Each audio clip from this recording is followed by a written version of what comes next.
Hello, welcome back to the stream, or welcome if you're new here. Today it's going to be a bit more chill one. We're going to be organizing my save file. So this is the Twinbrook save file, to be exact, the Cozy Brook renovation by Nessie Penguin. And I want to kind of update my sim tracker. So I use Notion. It's like my favorite app to build anything you need to organize live sims, anything organization related. And I built a sim compass to help me keep track of my save files. And I want you to update it with the sims we've encountered so far and the places we visited. So maybe not every single one, but the ones I think we'll definitely be revisiting and might be, interesting to Zoey's story.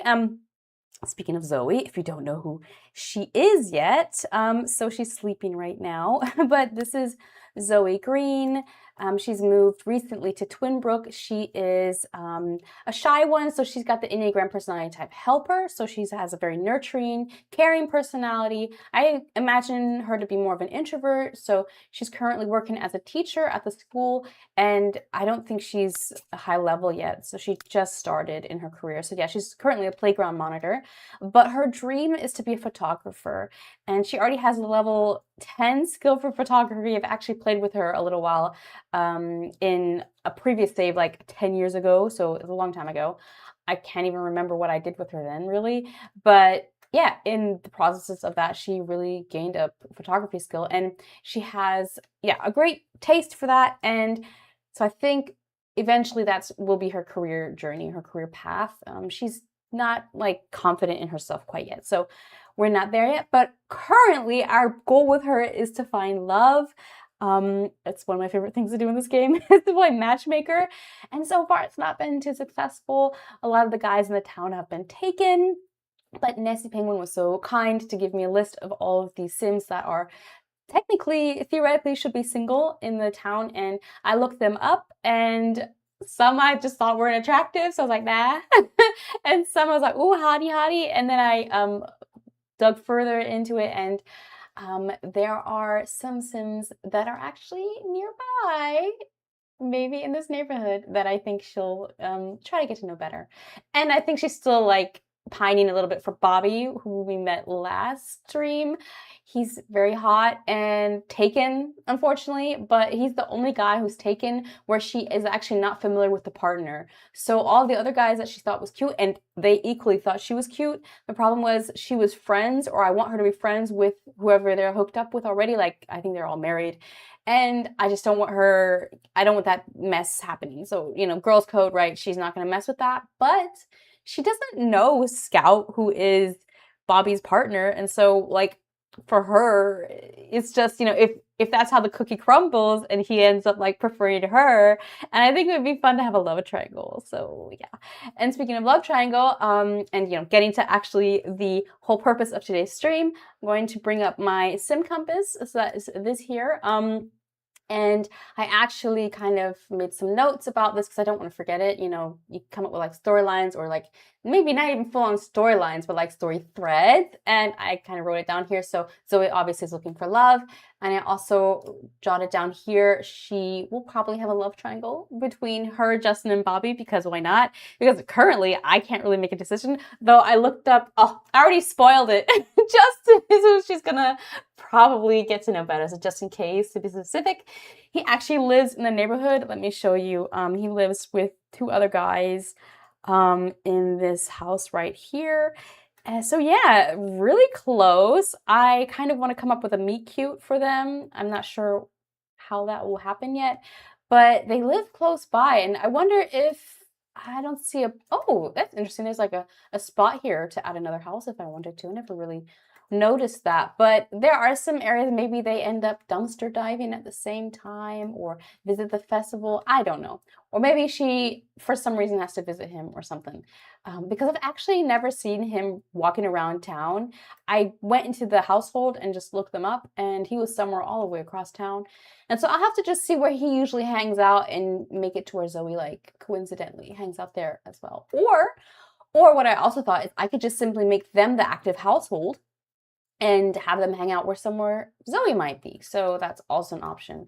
With The Sims 3, you never know with how buggy the game could be, so I'm a bit hesitant to hop between households too often. But there are ways to clean your save file, make sure that that doesn't like bog up your game. So that might be an option as well, because it could be fun. You know how, with romance novels, what was popular, I don't know if it still is, but like to tell the love story from both perspectives, from the perspective of the woman as well as the man, and have like, I think it's dual POV is what they say, like dual point of view. And so it could be fun to actually like, and not have properly rotational households where I like switch between a bunch of households, but just between those two. So Zoe's and his, because they're the love interests. And of course, like maybe Bobby's as well, because, love triangle. So switching between those three point of views. And I think that could be fun. I actually hardly ever play with men, so with male Sims.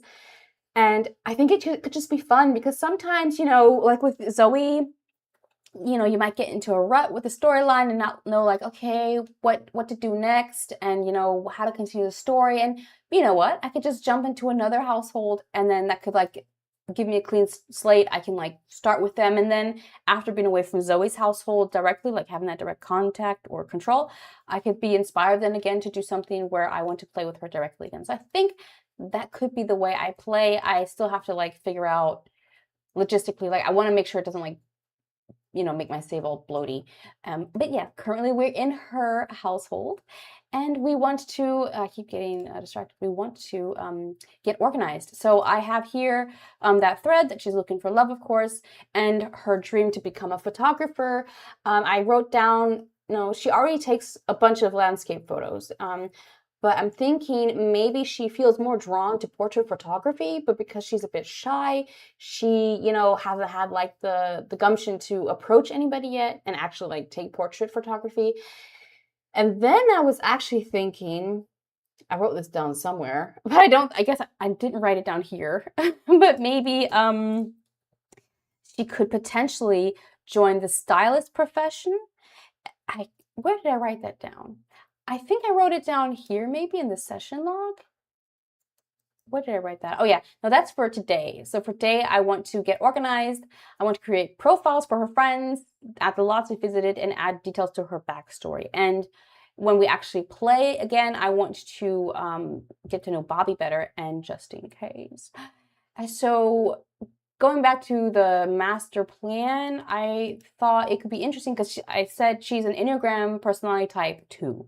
So she likes to help people. She wants to, that's her, like, that's one of her drives. And so I thought potentially, so I'll just add a little thing to this here, she could, join the stylist career. And because that's a profession where you obviously help people. But she could also take photos of these Sims because, yeah, that's like the natural thing to do, right? And it would be also in the Sims' interest to get a photo of their new makeover. And that would make it more like easier for her to get those portraits because it's less awkward, because it just kind of like fits within the whole service of being a stylist. So she could join the stylist career and take photos of her clients. So I think that, because currently she's a teacher, because again, helper personality, and I thought, from the standard jobs, I thought it was just the easiest to join, and so we've joined that. But it's not endgame for her by no means. Like, I think endgame will be photography or / stylist career. I think it would also be cool for her to open up her own studio. I swear I've noted this down somewhere in here. Oh, was it here? Oh, yes, it was under idea brainstorm. I'm organized and I still forget where things are. But yes, so she opens a photo studio. I think could be fun. Because right now, it's like she's already taken too many photos to hang up in her own home. And I think it would be nice if we had a dedicated space for all that. But also, like I mentioned, she has a nurturing side because of her personality type, and that she could help others by giving them makeovers and take their photos. So that ties in her love for photography and lets her specifically practice portrait photography. So that is currently the big picture. Like, that's as far as I've gone so far. I might expand on this, of course, especially when I start playing with the guys. I'll see like what they're interested in, where their life is going, and see, for one, how I can continue that, and also how that can, of course, tie into Zoe's storyline, and see how, maybe one is more compatible with her than the other guy because of, just where they are in life, where they want to go in life. And so I think that could be fun. And yeah, I have here as one of my to-dos, or two to-dos, to update the Sim Compass today with details about my Sims and the places I visited, and have a meet cute for Zoey and Justin, or at least think about it so far. I mean, I'm not going to do the meet cute today, but that's on my to-do list. Definitely going to strike this one off for probably the next session. But first, I think I'm going to start adding people to my Sim Compass. So I'm just going to go and look into, okay, first I might add her boss. Could be interesting, or I don't know. Well, actually, I think that might be a waste of time, because think about it. It doesn't seem like they have a particularly close relationship yet, and I don't want her to be in the teaching career much longer, so in the education career. So I think that would just be a waste of time. I think we should save Robert, because he is the husband of Beverly, who I want her to become friends with. And I mean, she also thinks Robert's cute. And then here we have Bobby Sargent. He is married, but that's the guy I want her to potentially get into a relationship with. And I think it could be an interesting thing, because he's giving me bad boy vibes, even though he's friendly, but he's in the investigator career, and I don't know, those sunglasses, and he's ripped. So he's giving bad boy, and the other guy is giving like golden retrievers. So I think that could be also an interesting dynamic for her to choose between, like, oh, who will it be? Who will I end up falling for? But of course, she's going to try a little bit of both first before she makes a decision. So I'm going to, I think, make a profile for Robert, also for Molly Caudle. I just think she's adorable, and so I want her to be friends with I keep wanting to call her Emma. Emma is her sister that's deceased, but no, her name's Zoey. So I want them to become friends. Of course, we're going to create a profile for Bobby. We're going to create one for Beverly and for Mark. They didn't really hit it off. I think they went on a date, and yeah, it didn't really click with them. But I think he's still a cool guy, so I think they could totally still be friends. And these two she met on a dating app, but they're probably both taken because they were on Nessie's list. And either way, I'm not too fussed about, oh no, I think Buck Brain might have been on her list. But yeah, I'm already like stoked about the Justin, Bobby, Zoey love triangle. So I think we've already found our victims, so to say. And then we have Cherish Curious, who is the wife of Marshall. Yes, Marshall, she also met at the pool the other day when we were streaming. And I think I want her to be friends with her, because yeah, she's also a colleague of hers. So I don't want her to mess anything up with her. So I think her, Molly, and Beverly will be like, they'll be besties. And then I'll save their husbands as well. But where is, oh yeah, he's so good looking, Marshall. But unfortunately, he's taken by a potential friend of hers. So yeah, it's not gonna work out. So yeah, I'm gonna create some profiles for them. And I think I'm gonna have my Sim Compass. Sim Guardian is another template I made. My Sim Compass be on this side. So I have like 2 monitors set up right now. I think the resolution might degrade a little bit on the screen right now with the Sim Compass, because I have it on my laptop monitor, which has a lower resolution than my big monitor. So if I put it back, you might notice, so now it's like super, super clear, or as clear as it can be. And then, oh, now it's like a little bit less, but I hope it's still legible. But this way I can look at my game and the Notion template at the same time. So we're going to start with Robert. So Robert Castor is his name. I'm also going to grab like a, or I could, is there a way for me to quickly go to him? Invite out, invite over. I think maybe with story progression, because the thing is, I want to know all of his traits. I want to know everything about him. And so ideally, I think it'd probably be easiest for me to just switch to the different households. And just, that'll give me all the information immediately. Ah, there he is. So I think I could, in this case, definitely already make their household active. Where are we? I think with story progression, yes, make active. And that will switch me to that household. And that's perfect, because Beverly is in his household. And then I can like already easily create photos of them and everything like that. I don't know, because the thing is, I love logging data in Notion and stuff like that, but I am lazy. So I don't know if I want to log the entire family. I think for now, I'll just stick to who's relevant to Zoey directly. And then like if I end up maybe doing rotational gameplay or something like that, then I can save the kids as well. But we see, it's just interesting actually to see what they're about. Oh, so he graduated 10 days ago. He thinks somebody close to him is hot. Okay, interesting. Where is he? I wonder who. Oh, look, there's Zoey. She's so cute. Just an acquaintance for now. And yeah, that's how it's going to stay. But yeah, so let's go to Robert Castor. And here, wait, here we can see his Simology. And I can save all that information. But where is he? I just want to get a view on him first. Where are you? Was he going home? Let's see. I think this is the tattoo artist shop. Where is he? Oh, there he is.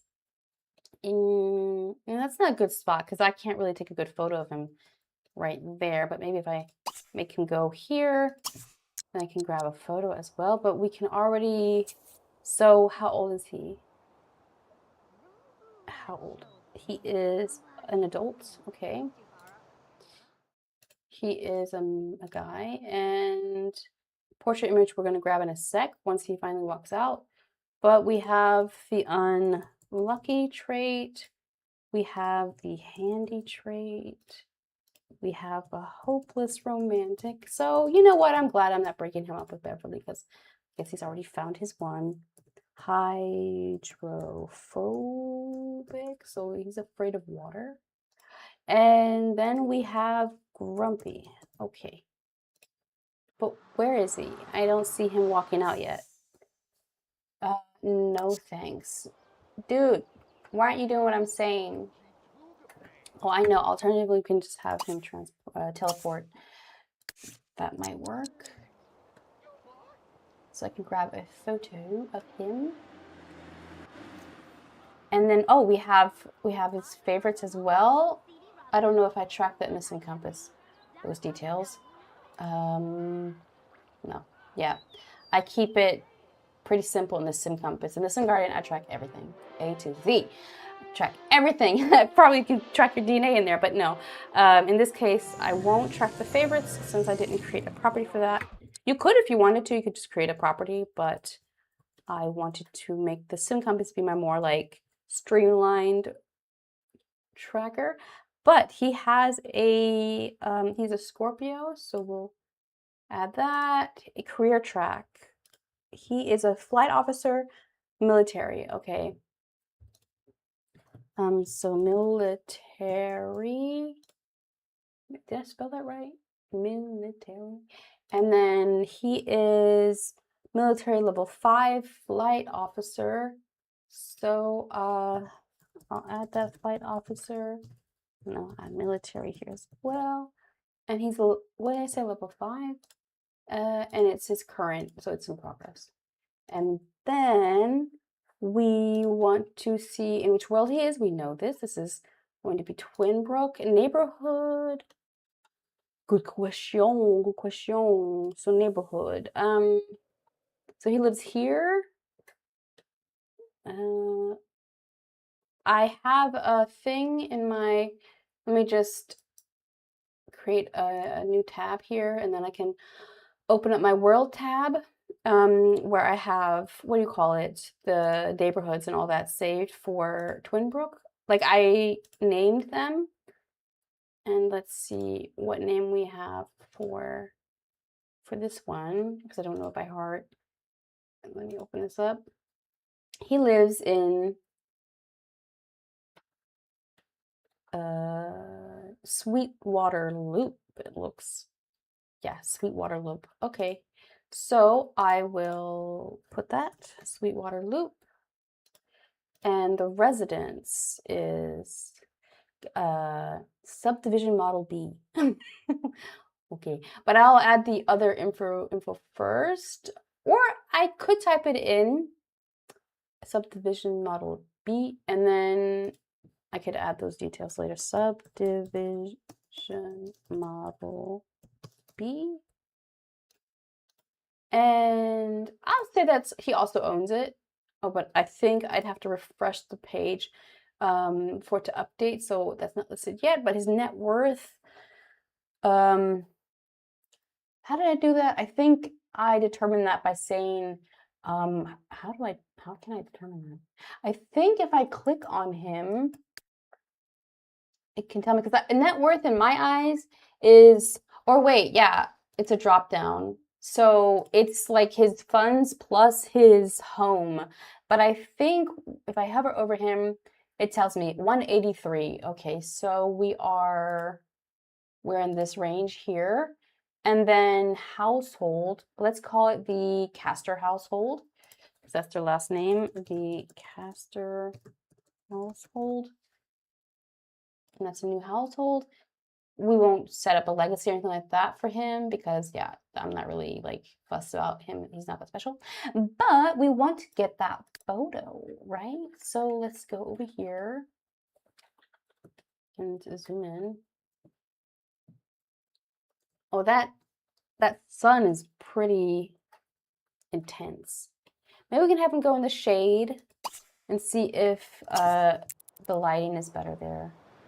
And I don't mind the time is running because I don't think I'm gonna save this. I think I'm just in here right now for getting the screen grabs and the information, but I'm not gonna save what happens. So otherwise I feel like terrible FOMO that I'm missing out on something.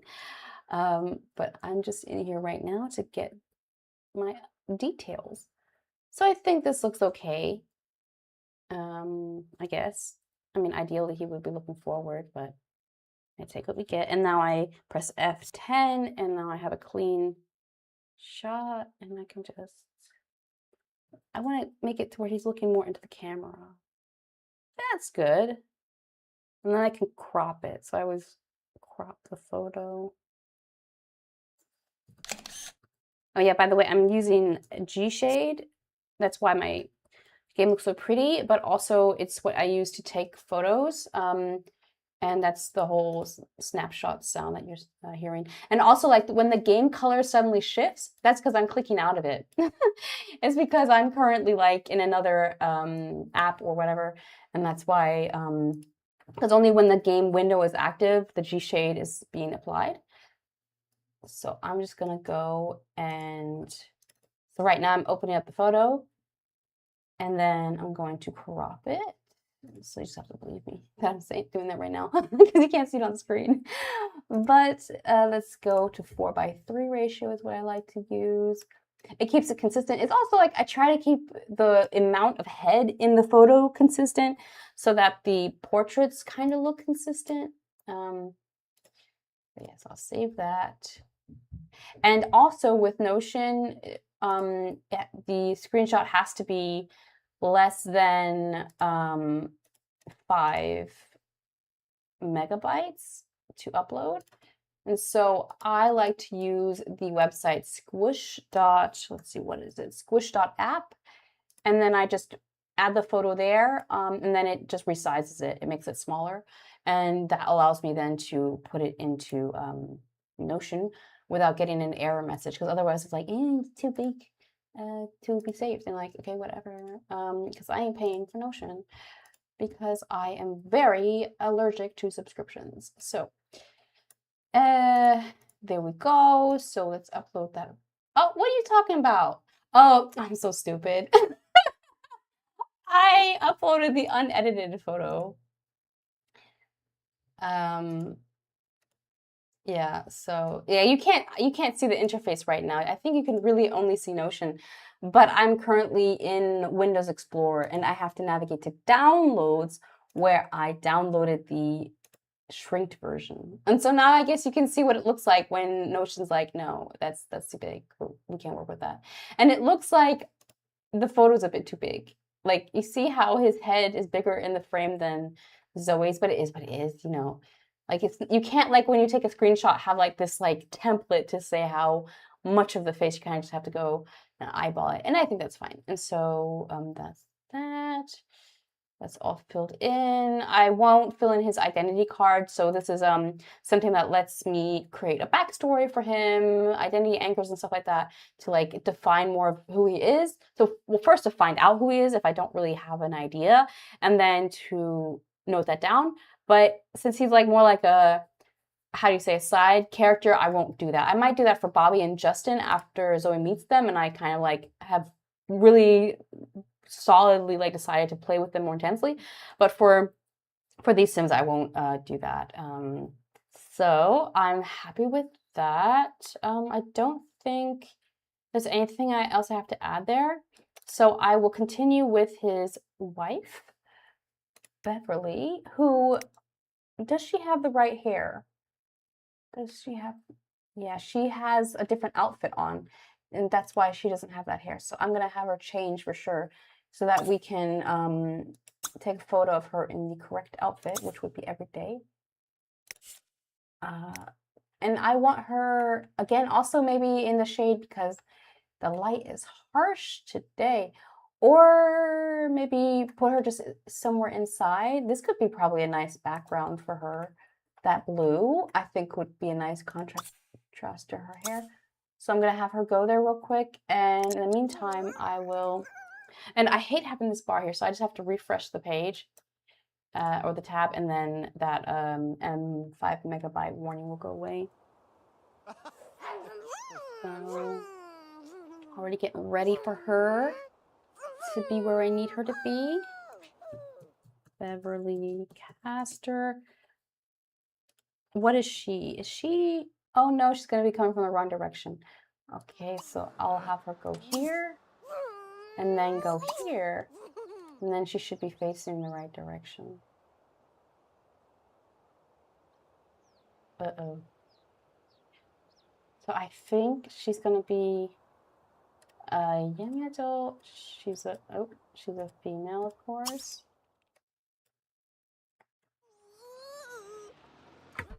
Okay, so we've got her where we want her. And we will choose F10.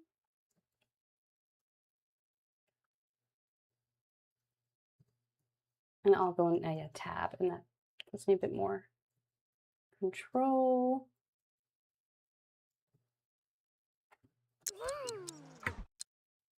Okay. Maybe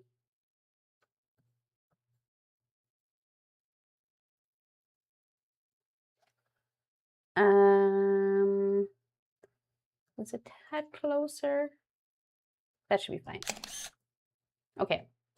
Bring back the interface, and I think before I edit the photo and all that, I will add her traits. So she's neurotic.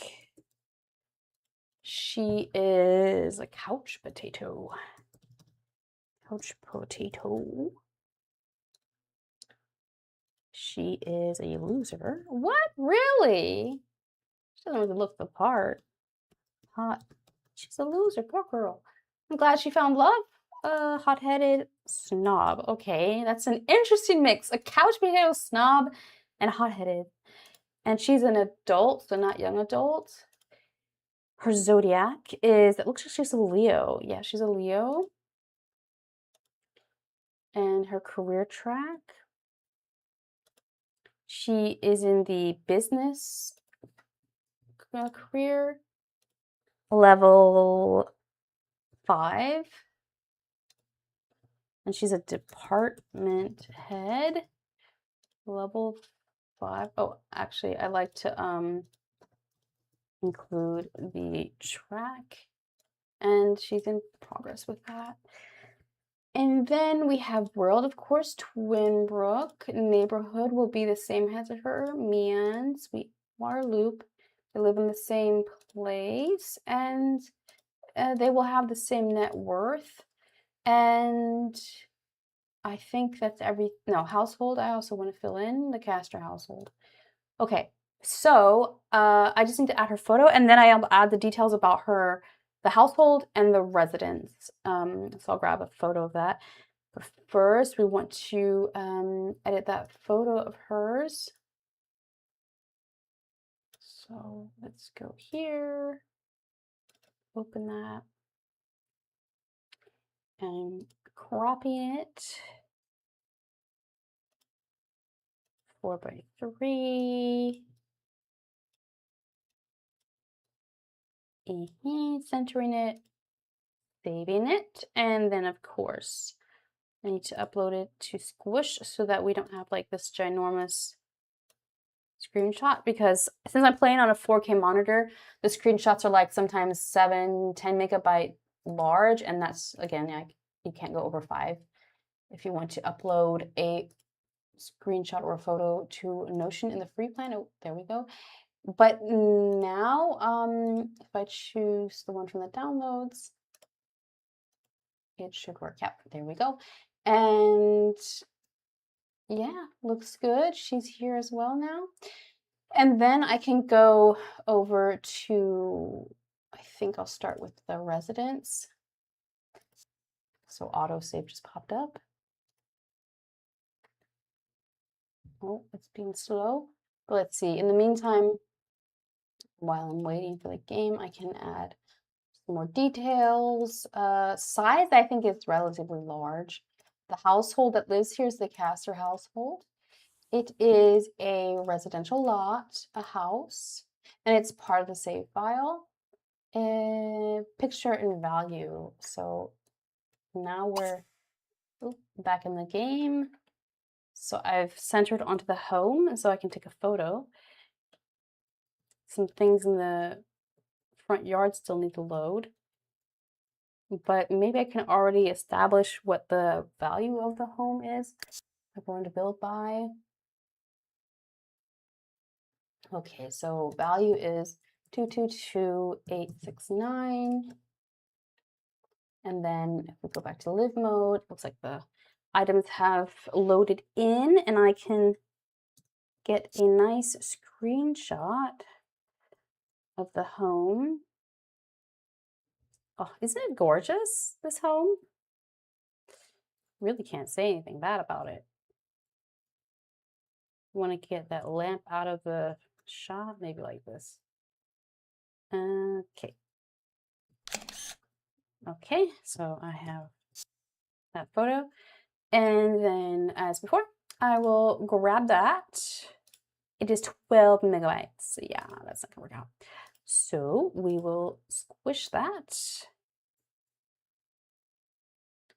The size has been decreased. Now it's just 1 megabyte.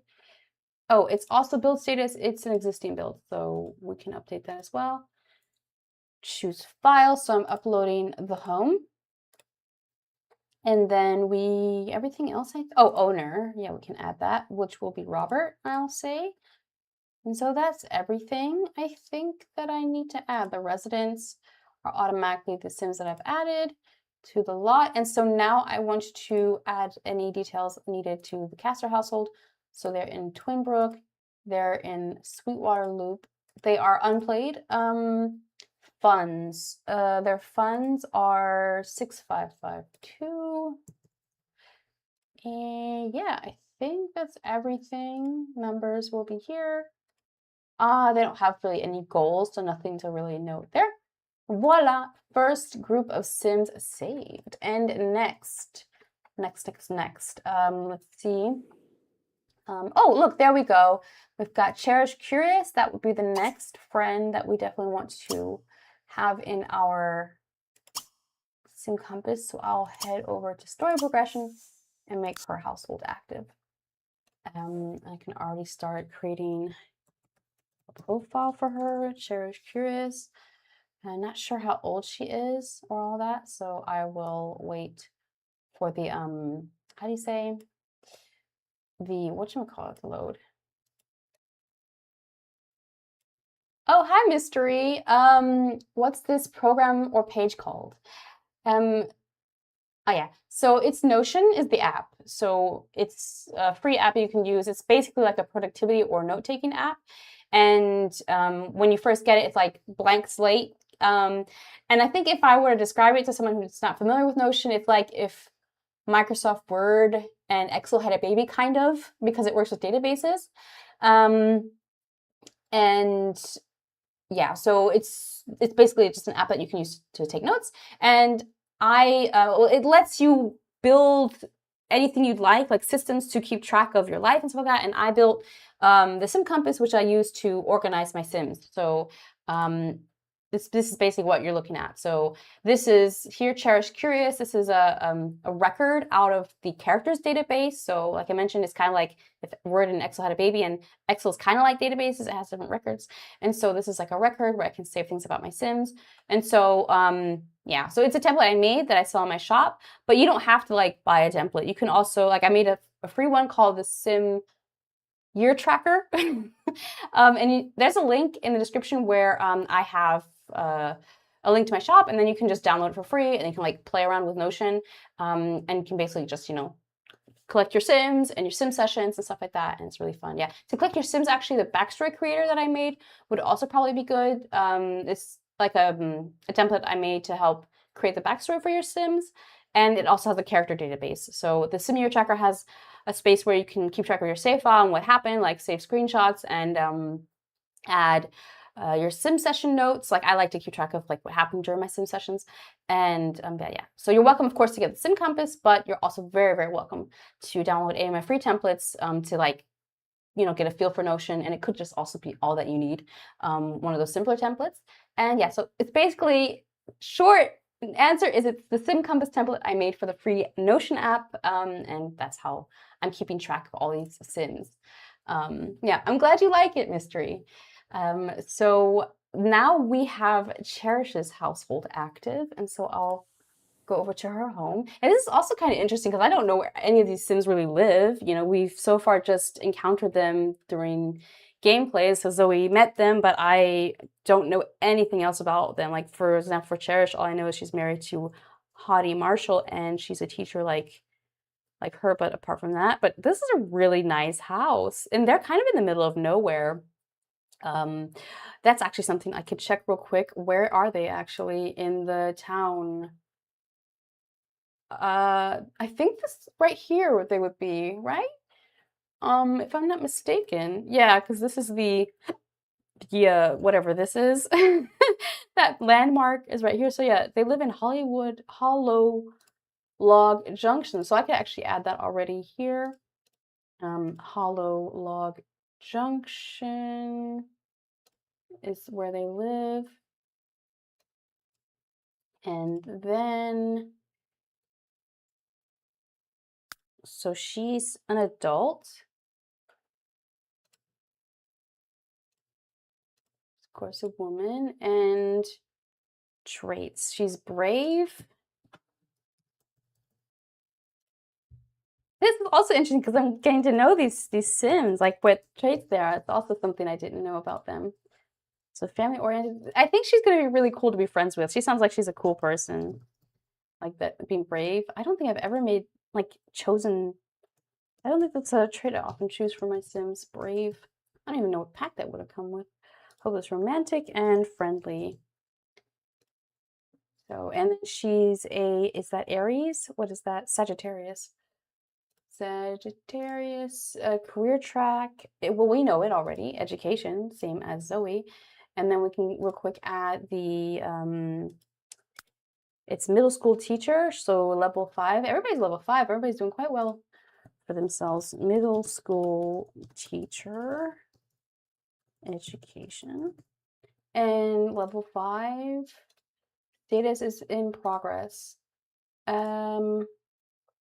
Residence. What's the name of this place? Home on the Pasture. That sounds nice. Home on the Pasture. That's a new home.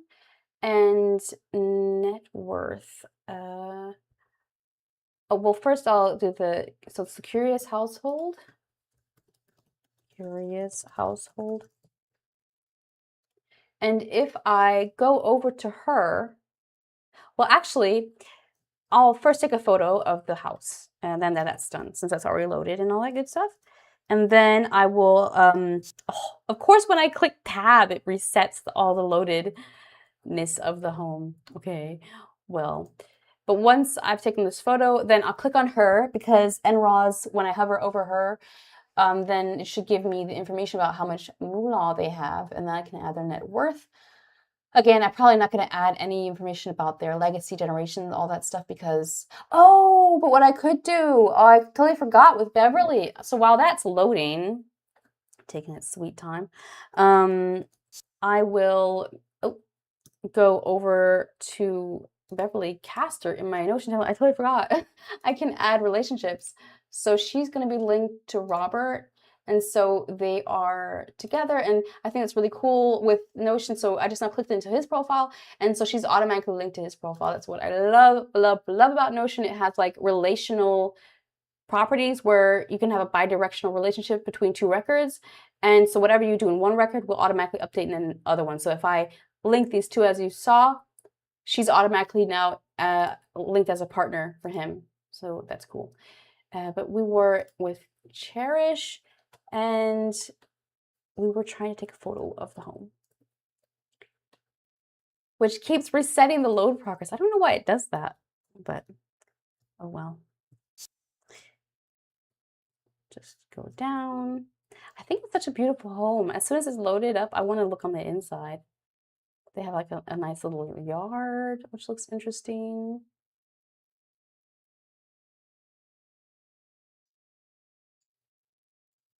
This home is really taking its time. It's odd. It seems to be like loading and then resetting and then loading again. See, it's coming. It's coming. What? Ah. So I'm just gonna be quick once it loads up because I'm not the only one seeing this, right? It's crazy. Maybe I'll have to take a photo in gameplay mode because it wasn't being weird with me in gameplay mode. Maybe it doesn't like when I go in tab mode because right now I think I'm in normal mode. And just, oops, no, I don't want to do that.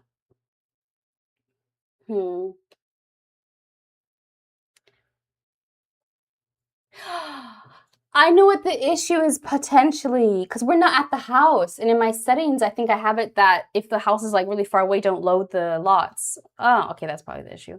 Well then, I'll just go over to her first and then I'll have her go home. And that way, she'll load up the lot, I think. At least that's in theory, I think, what the issue is. So cash net worth is 158. 158, so they're in this bracket. And then we want to take a portrait. So is she going home? No, she's meeting up with someone. I want her to go home. And that way we can, we'll have her, oh, is she standing somewhere? Because if she's standing somewhere, though again, the sunlight's always so harsh. We'll see what she looks like when she loads up. And then when she gets home, hopefully the lot will load because she's on the actual property. And because that's my theory of why it's not working. Okay, is she gonna load? Okay. Yeah, the light's too harsh. I'm gonna let her go home. And is there anything else we want to fill in the meantime about her? I think I'll have her own the home instead of her husband in this case. Let's go follow her home.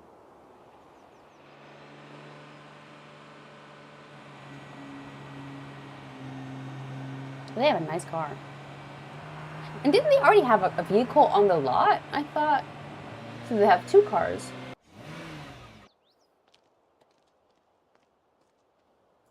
Yeah, it seems so.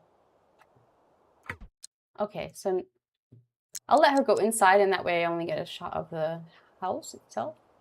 Oh, do they have a doggo? There's a dog house there, but no, they don't have a dog. Oh yeah, because I deleted I deleted all the pets. Because they kept having a rooting issues. I was like, nah. F that. Like I don't know, it's so weird. Like I love pets. I was so excited. I think seasons and pets were always the packs that I've always been most excited about to drop in The Sims 2 and 3, definitely. I remember, but I don't actually play a lot with the animals because I don't know, I'm lazy and you know, you have to really take care of them and all that stuff. But yeah, so I definitely don't play with them if they're in any like NPC households. And so, you know, it's an easy decision for me to just delete them so that they don't at least, you know, contribute to any performance issues or lag. Because I kept getting like these pop-ups like, blah, blah, blah is stuck, blah, blah is stuck. I'm like, blah, blah is about to be deleted. Oh, oops. So this is like an autosave thing. I think that's from NROS. Let's focus back on, what's her face? Cherish. I always have a little bit of stuckness when that loading thing comes up. But generally, what did I do? I think I changed in the Sims 3 settings setter. I changed it to be definitely 30 FPS instead of 60, and I changed the TPS from 480 to 240. And I feel like that might have helped things with lag and stutter. Time will tell. Oh, why do they always turn their head? Girl, I'm trying to get a photo of you. Look straight, look forward. Glad. Tezo. Yeah. No, don't show your teeth. That's not very flattering. Okay. Good. Okay, we still have, okay, pretty harsh light. Interesting. I'm sorry. I'm a perfectionist when it comes to getting these photos. Because again, like I said, I'm lazy. I love keeping track, but I really would like to ideally take the photo once and not like keep updating her photo in the Sim Compass. And oh, look, that looks so much better. Okay. So we'll do this. We'll do this, and then we can get the photo.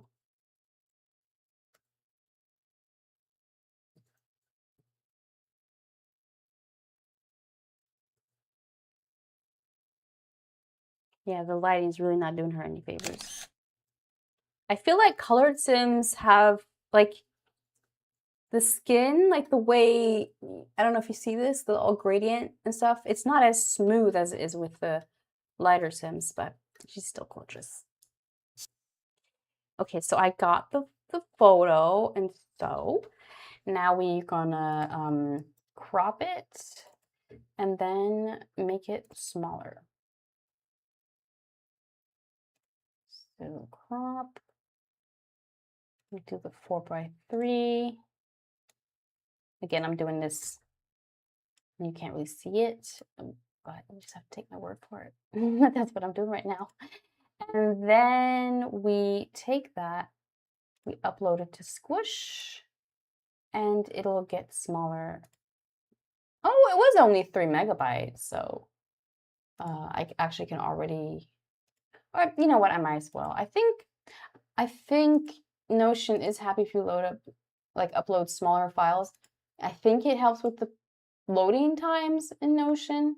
I mean, your internet connection is really important for that, but I think if your what's your gonna call it, your what you call it, your internet connection is slow, then you know nothing really can help. But in general, like it helps if you have a if you don't upload too many photos or too large photos. And so actually while I'm here, I'm going to upload the photo for the, oh yeah, I remember, I like having it as the banner image as well, the photo of the lot, so I might do that as well. It's part of the save file. Yeah, and the picture, I'll just upload it here for now. And then the value is, 182,019. It's in Twinbrook. It's in Hollow Log Junction. It's large for sure. The Curious household lives here, and the owner will be Cherish. Okay. I think that's everything. And so far it just has Cherish as the resident, but we're about to create the profile for her hubby, and then he'll be in there too. I can actually show you when we're uploading those places, they're added here as well. So I have them, so this is all the places in my save file, and this is them organized by neighborhood. Like in The Sims 3, classically, you just have a world and you don't necessarily have neighborhoods, but I like to think of my worlds as in organized by neighborhood. So I associate them with neighborhoods, and this is how I'm able to then also see them collected by neighborhood. For example, when I add the home of Justin, he'll be over here because he's in Sterling Heights, so it's his home. And this is where the households are. So we have, oh, the Curious household has no neighborhood associated with it yet. Oh yeah, because I didn't edit that one yet, that record. So I can add Twinbrook. I can add the hollow log junction. Funds is 31,092. And that's all I really have to add here. And then we have the different households sorted by neighborhood, and the homeless household. So if the household wasn't linked to a residential lot, then it would be homeless, and by status. So these are all unplayed. Oh, actually, the green one is not unplayed. We are currently active, so I can update that. So that's Zoey's household. And then we have inactive, unplayed, and archived ones. So if like I decide I just don't want to play with the house at all anymore. And so those are my households. And any legacies that I'm playing with are listed here. Of course, Zoey has one. And I would say it is active. I mean, technically, it's not really because, I mean, she hasn't had any babies yet. She doesn't have a man yet. But it's technically active because she exists, right? Oh, hi, Nessie. Oh, wait, I have to, my chat is like small. Happy Sunday to you. Oh, you just gave me a shout out on Twitter. Thank you. Thank you. I hope you have fun watching. Just to get you up to speed. So currently we're of course in Twinbrook, and so I'm updating my sim compass with some of the sims that you made. So I want to add the sims that Zoe is friends with to the sim compass, and thank you very much for that list of sims of single guys. I use story progression or master controller to like have a quick look-see at what they look like. I'm usually not this superficial, but I am in the game, and so of course they have to be cute. And so I like already striked some out of the list for, you know, maybe not being cute enough. And then I like looked more into them, and I'm really digging Justin K, or K's was his name. And so he turns out to live in the same neighborhood as Zoey. He's like just a block down, like just the next road. He lives in that house with those other guys. And so I think that'd be really perfect. It would probably be relatively easy to like instigate a meet cute between them. But I still think like Bobby's really cute. So I think there's gonna be a love triangle. Yeah, the Curious House. Yes, where we are right now is the Curious House because so Zoey works with Cherish. And she also met Cherish's husband, Marshall, while she was at the pool. So I want her to be like friends with them. And even though she's not going to be in the education career for forever, because I want her to like pursue photography and potentially become a stylist, I do want her to become friends with Cherish because, well, again, superficial, I just think Cherish is really pretty. And we also discovered that Cherish actually has quite a cool personality. So, you know, she's brave, family oriented. I think she'd probably be a cool person to hang around with. And so we've already saved Cherish's profile, the house, the household, and now we just need to go over and get Marshall and create his profile. And then I can also link them up. I think theoretically I could also just create a new page, and that way he's automatically linked, and his name is Marshall Curious. I'm gonna have to correct that spelling. I just have to have a look. Marshall with an S. So yeah, we're saving the Sims, and I'm adding them to my Sim Compass because I like to be organized. So what do we know about him? So yes, he's also an adult, and I can add his traits. So he is a workaholic. He is neurotic, so that one we already have in the list. He's a loner.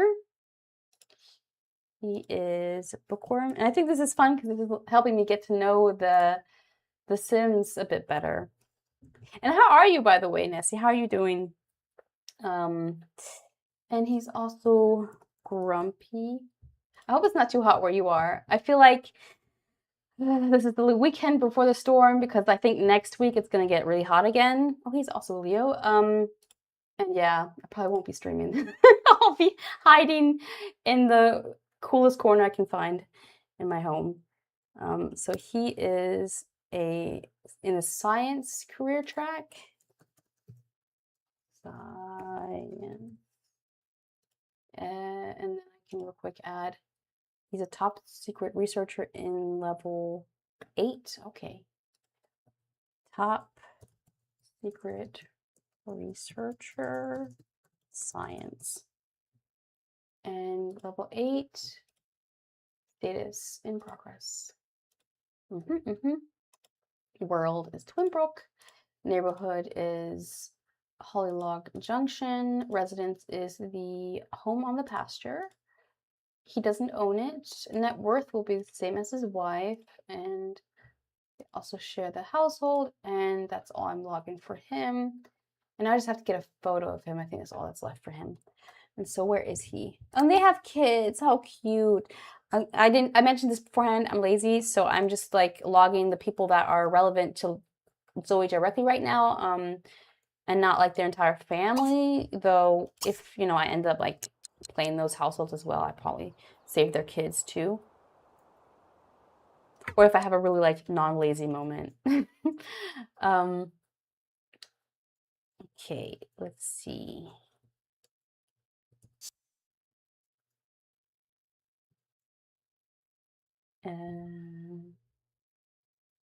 The kid will be in the photo, but it's not a big deal.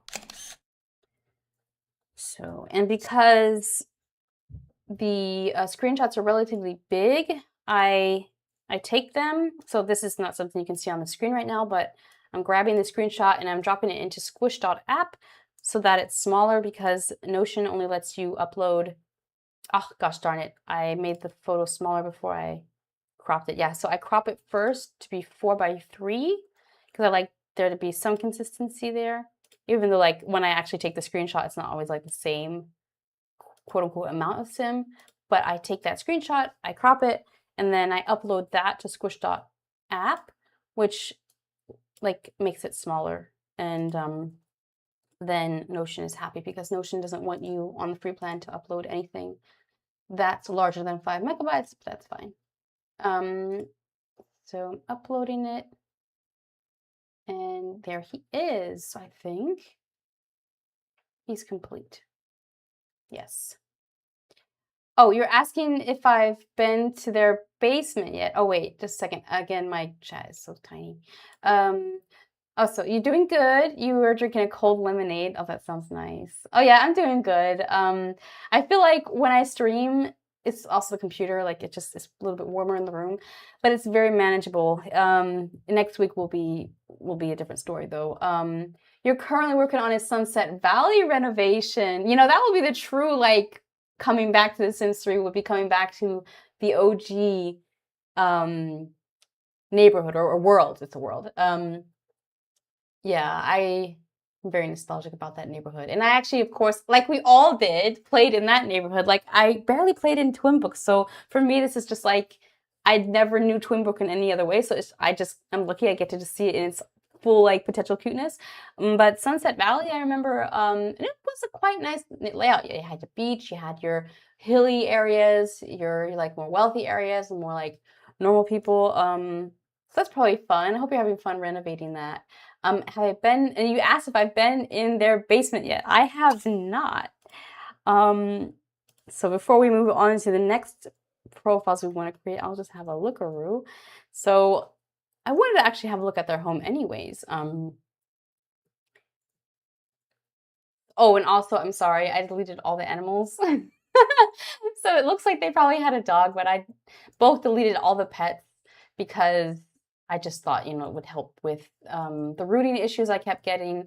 I think rooting issues is just a Sims 3 thing. I also downloaded a mod for that. I'm gonna go upstairs before I go downstairs. Very, very cute.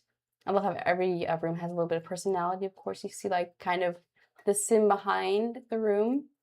But yeah, so I deleted all the pets to help with the performance. But oh, what's in the basement? Oh, so he's a bit of a mad scientist. So he's taken autosave. He's taking his science career seriously. So we're gonna have to wait a little second before I can go back down there because every time that autosave comes up, it's wait, how do you say? I have a little bit of a freeze. You know what? Actually, this is a great opportunity for me to turn that off potentially. Because I'm not going to save today anyways, because I'm really just grabbing information about my Sims. But we have that. I think this is something to do with the mind. Okay, this looks like a lot of fun. Pets and everything. Is he like an evil scientist or is he a good guy? Let me go look. And we did just look at his traits, but I'm forgetful. Neurotic loner. Okay, so I can't tell if he's doing evil or good, but he's definitely passionate, as I can tell. Very questionable science experiments. You say he might be dabbling in. Okay.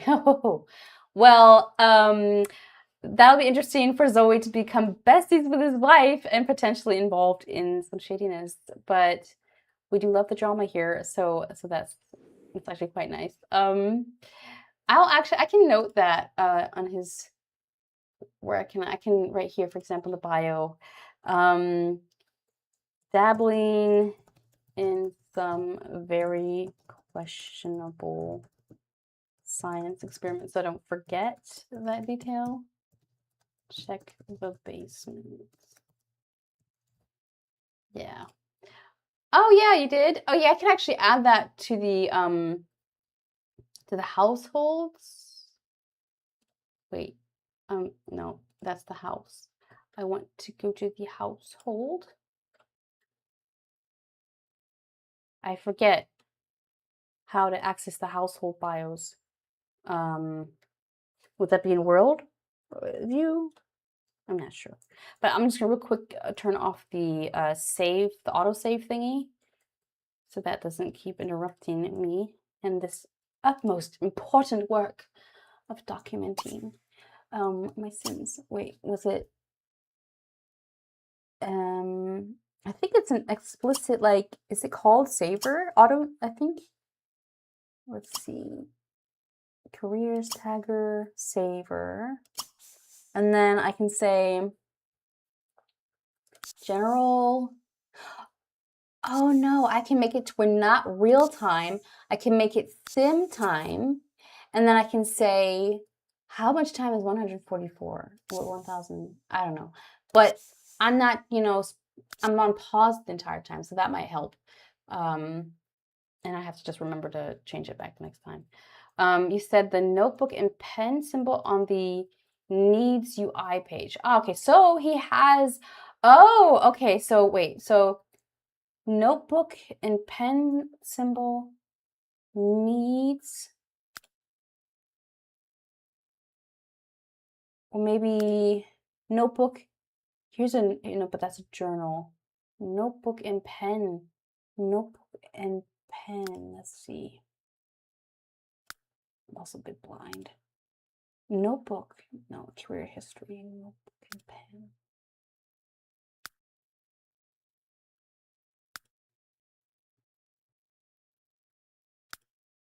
I will find it. I'm just gonna Google it real quick. I'm a visual person. Oh, you said the traits. Scrapbook. I'm just gonna Google it real quick. So the Sims 3 Sim Bioware interface. Let's see. Biography. Okay, let's see. Blah blah blah. So it's showing me for Sims 2 already. Blah blah blah.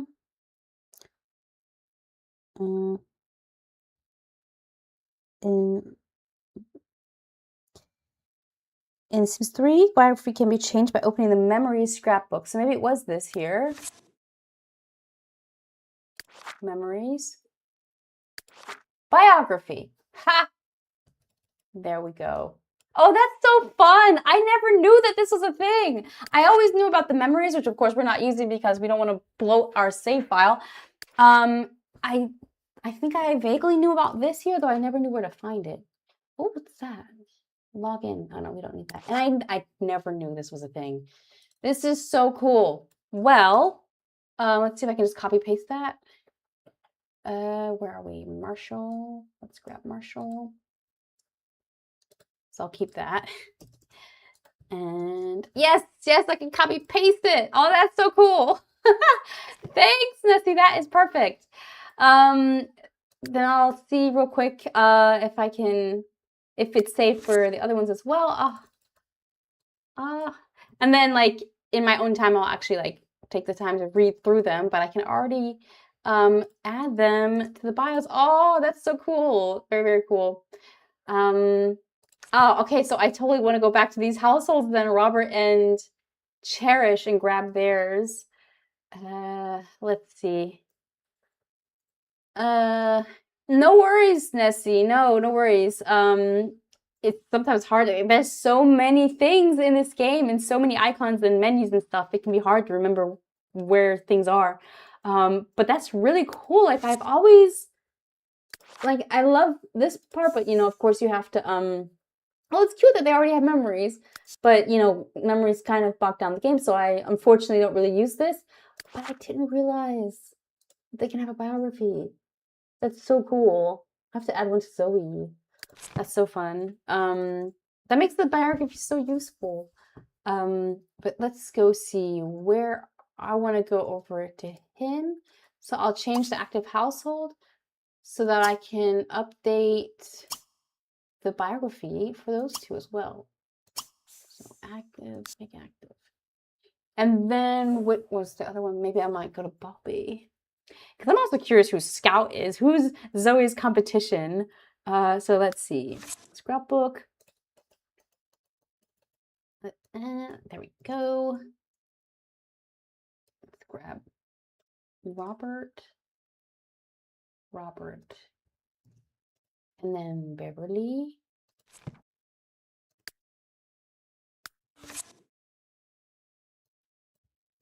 So Beverly.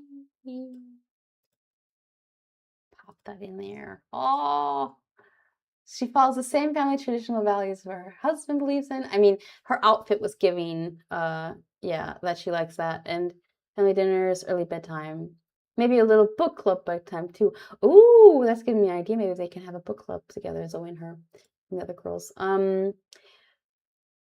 You say, I should know it better after all these years.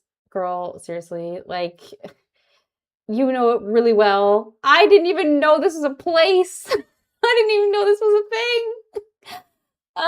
That you could even use, like I didn't even know it was a thing. This game, like, I find new things all the time. Oh, thanks. I'm glad you like the Sims tracker. I don't know. How would you say, like, I have like an organization thing. I just enjoy it so much. It's I think it's my version of a collectible. Instead of having an actual physical collectible, I like to collect my Sims and like records of them and like of their homes, and of course then eventually their memories and stuff like that, like journal entries in this case. And I kind of like imagining that I'm a historian. I think what I really would have enjoyed as a career would have been like creating a census, like a demographic of a town or something. I don't know. I love logging data. It's fun. Yeah. So, and I love Notion. Notion makes it possible, like to where you can keep track of anything and everything how you want and like connect it. I love it. So now we have them filled in, and so next I'm going to look for Bobby Boy and get the lowdown on him and Scott. Oh, I hope they don't have kids. I think Zoe might have a bit of a bad conscience. Oh, there he is. Oh, does he live also in the same? Oh, are they neighbors?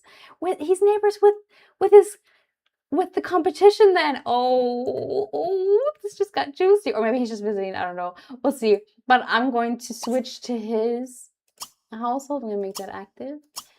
And then we can learn more about him.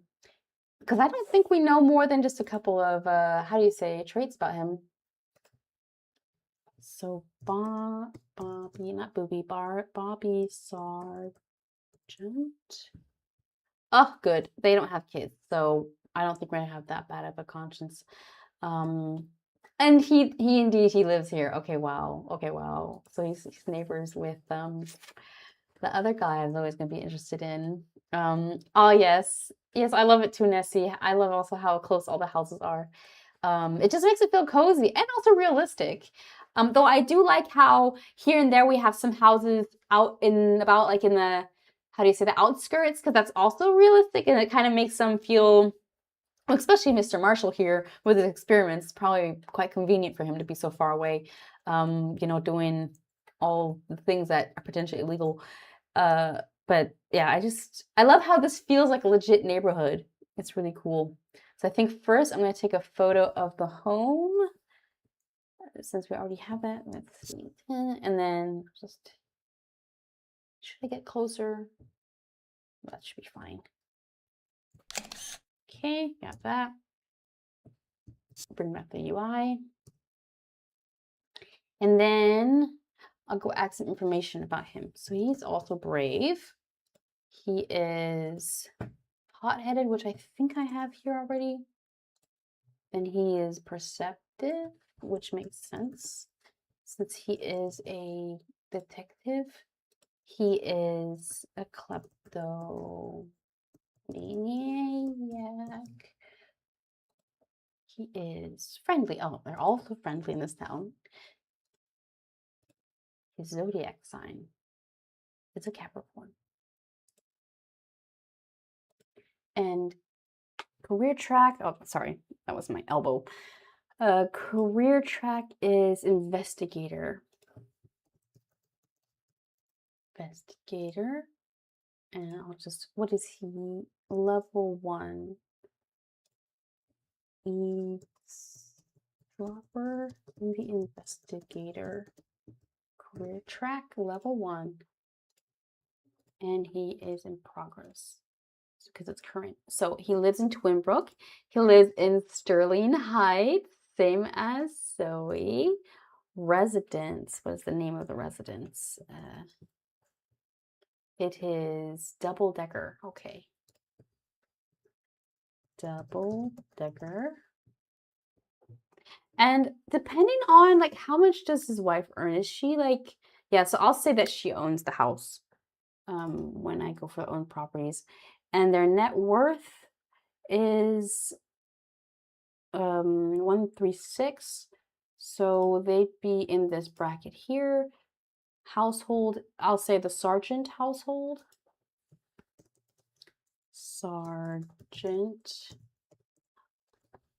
household. Am I spelling this right? Sergeant.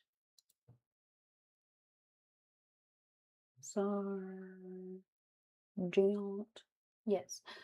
And then the rest I'll leave empty. And I think then we just need a photo of him. Oh, no, age. Age we also have to add. He is an adult. And he is a guy. Yes. And so I'll just get a photo of him real quick. Let's see if he looks fine in the sunlight. Otherwise, I'll go inside with him.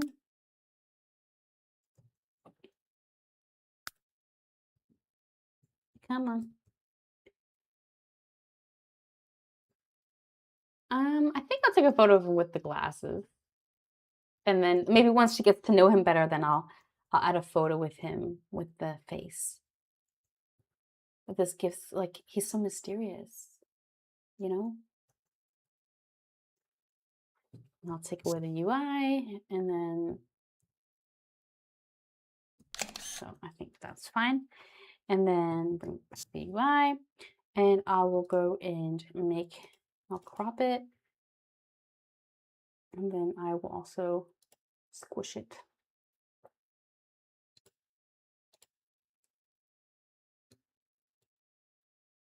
So I've cropped it. Now I'm heading over to squish, making it smaller. There we go. And then I can upload it. And then we're already done with this profile. Crazy.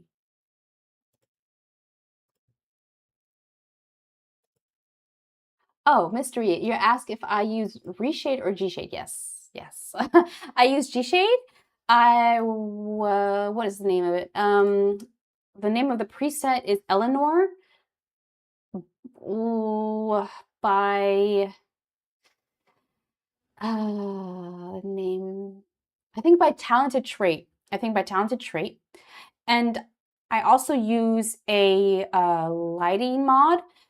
I'll just go in my mods folder real quick. Because I've been like swapping and swapping. So it's not the same that I used for like my video. I made a video a couple of weeks ago where I was in the world, but I found one that I like a bit better, and it's called, so the lighting mod is called Clearer and Brighter Weather by Potato Ballad Sims. So that Clearer and Brighter Weather by Potato Ballad Sims, and I like that it gives it like a natural look. And then I use from Simsy 45 Improved Outdoor Shadows, and I also have his reworked and improved EA lights. So I don't know how much of a difference that makes, but of course the lighting mod makes a big difference. And I think together with my G-Shade, which is Eleanor by Talented Trait.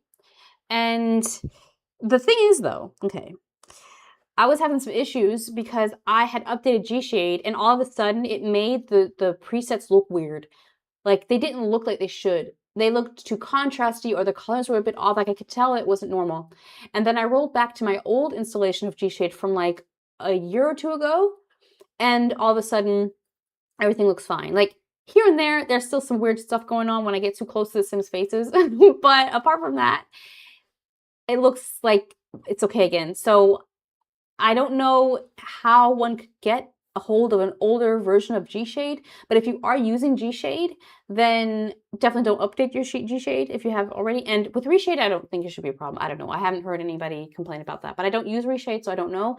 But the one from Eleanor, I think is a G-Shade preset, but you could probably convert it to Reshade otherwise.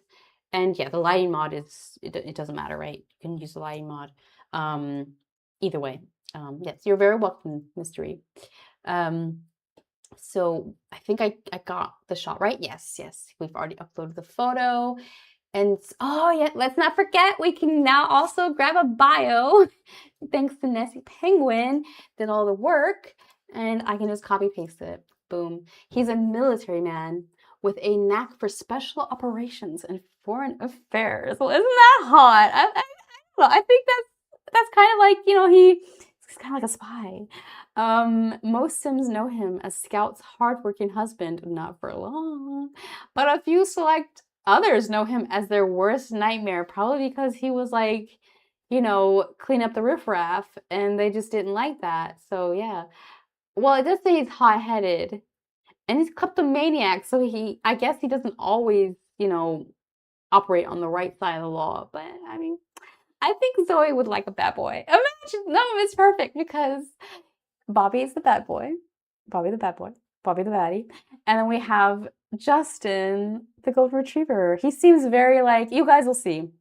Nessie already knows, but he seems to be of a more softer kind. Though, I mean, I don't know. I didn't read his bio yet, so there might be a surprise there. But again, Zoey likes bad boys. So if he turns out to be like a secret baddie, then that's okay too. So we grabbed his what do you call it? His bio.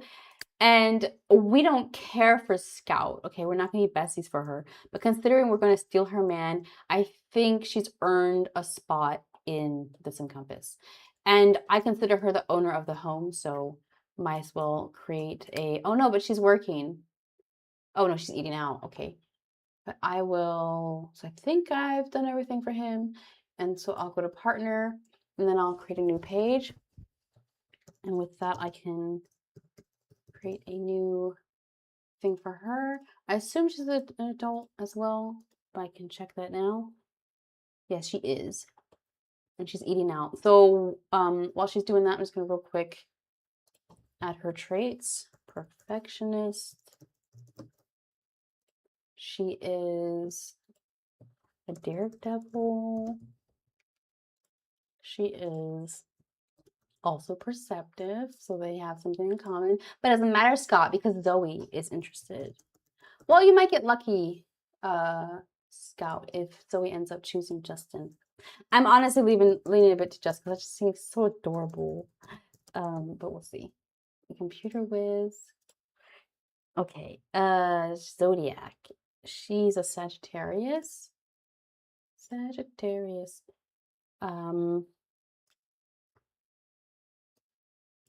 So Sagittarius. And then she is in the law enforcement. Law enforcement. Well, oh, that's interesting. Isn't he a kleptomaniac?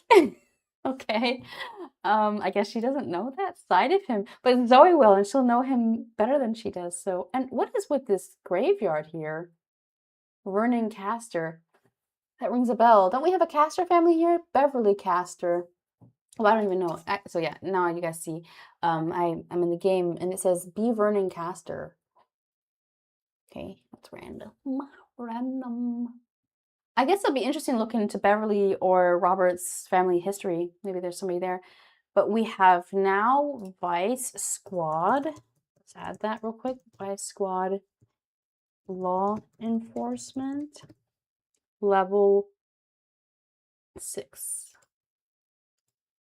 And that is in progress. And, you know, I imagine she's earning more, so she will be the owner of the property, which was the double-decker. And I can also add that here as her home. They live in Sterling Heights, and so, of course, she does as well. And Twinbrook, net worth, that was this bracket. And the household is the Sargent household. Okay. And then we can check out her bio, which was here. There's much more to scout than meets the eye. On the surface, she's an athletic, fun-loving neighbor with a keen eye for a good book. That seems to be a running theme. It sounds like this neighborhood really, or this world really needs a book club. Beneath that, you'll find a covert life of danger and daring that rivals most good spy novels. Ooh, I don't know. It sounds like Zoey might be playing with fire if she tries to steal her man. If she's like a spy herself. But I think, okay, Zoey, I think could be shy from that if she knew the whole story, but she doesn't know this. So I'll just let her play with fire, and I'm gonna have her stop eating so that I can get a picture of her. Just have her go here. So Nessie, right? The amount of random graves in this town really inspired the missing people lore that you created. Very mysterious. So I'll have to have a better look at the graves. I actually wanted to visit Ivy Hill with Zoey soon because that's where I put the grave of her sister. And while she's there, she can have a look-see of other people's graves as well and see what lurks there in the shadows. Oh, she's pretty. I love her eye color. So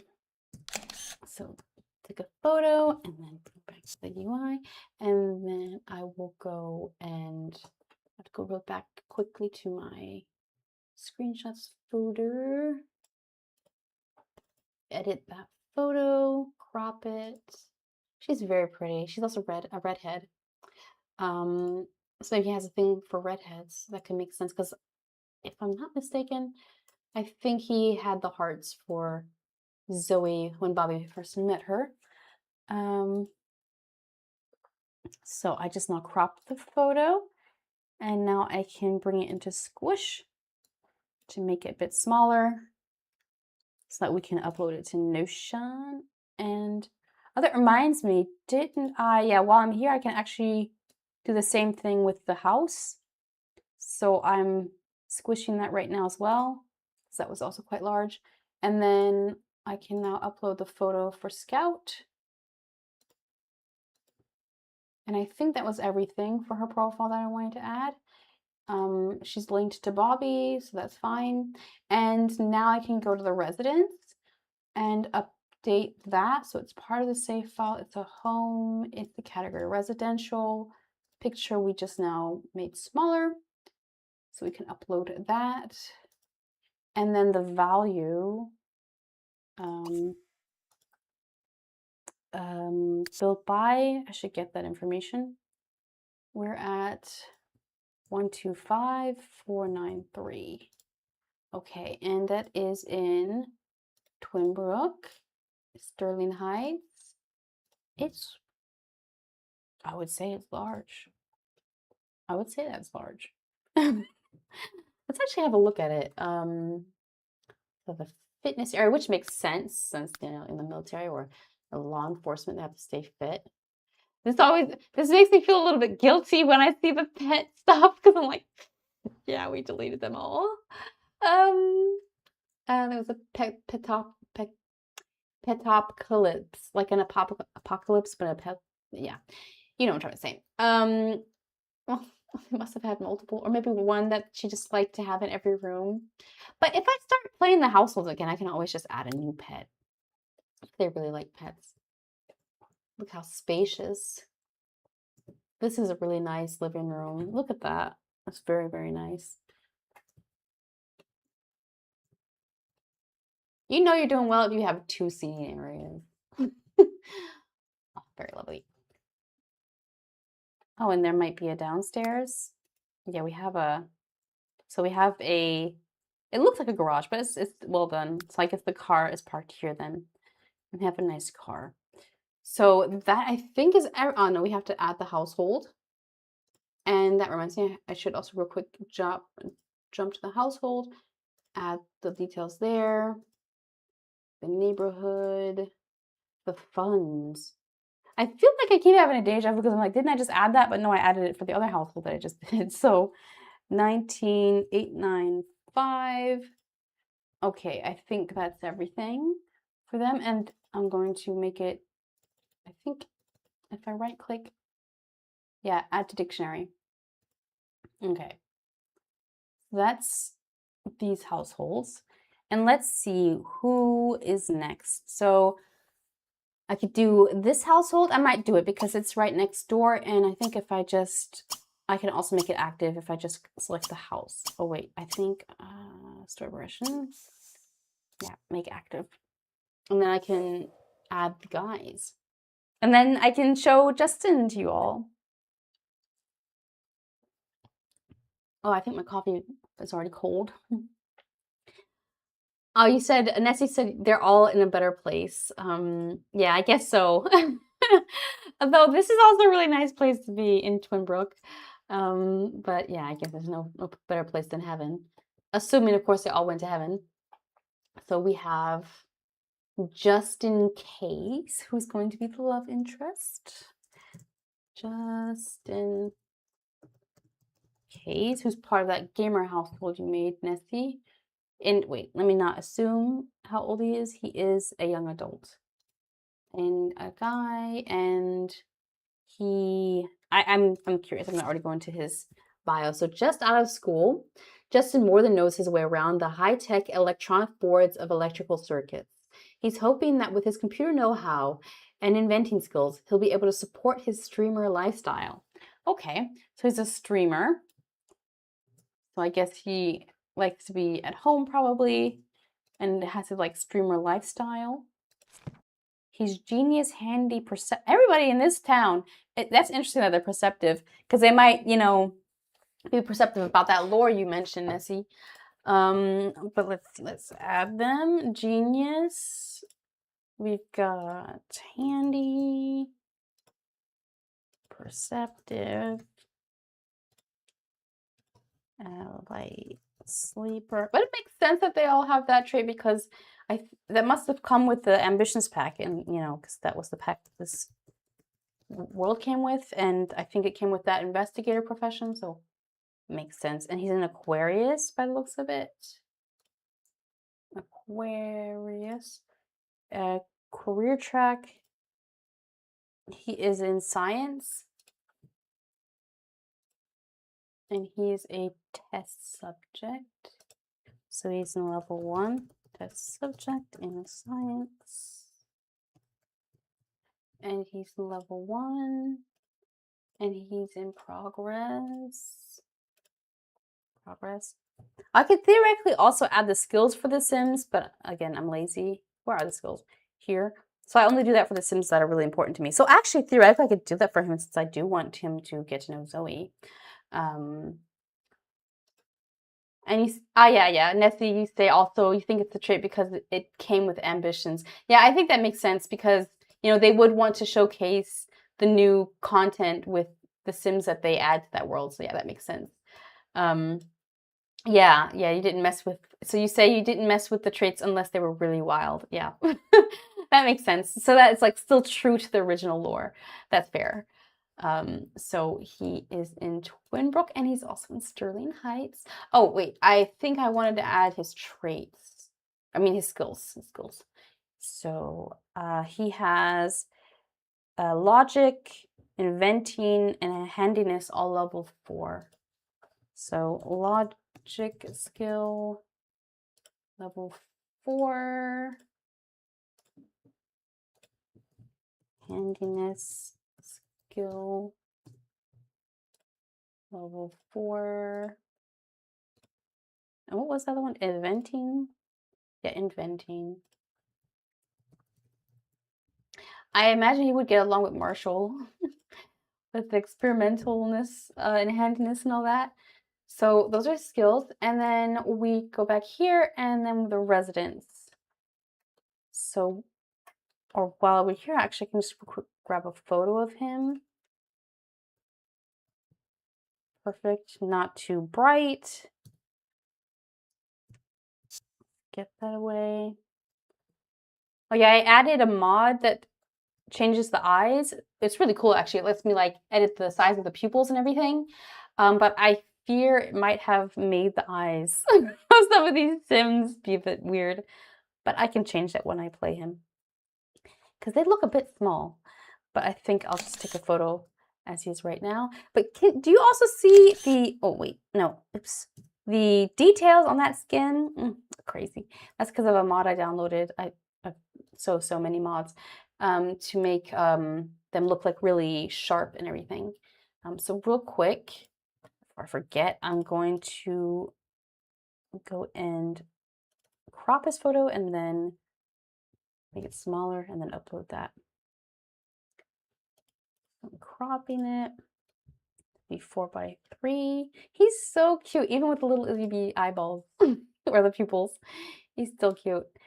And then we go to squish and we make the photo smaller. And now I can upload it. There we go. And I also think it's interesting. So if I go back to the game, I already had a little peekaroo, and he already has a couple of love interests. And I think she's so pretty. Jenny is so pretty. I mean, they're both pretty. Julian as well. But I almost feel bad because I'm like, oh, you know, it could be interesting. Like, that's why I think it could be interesting to actually play the households where the men live, because it would be interesting to actually have them explore both connections. The one with Jenny, Julian, and Zoey.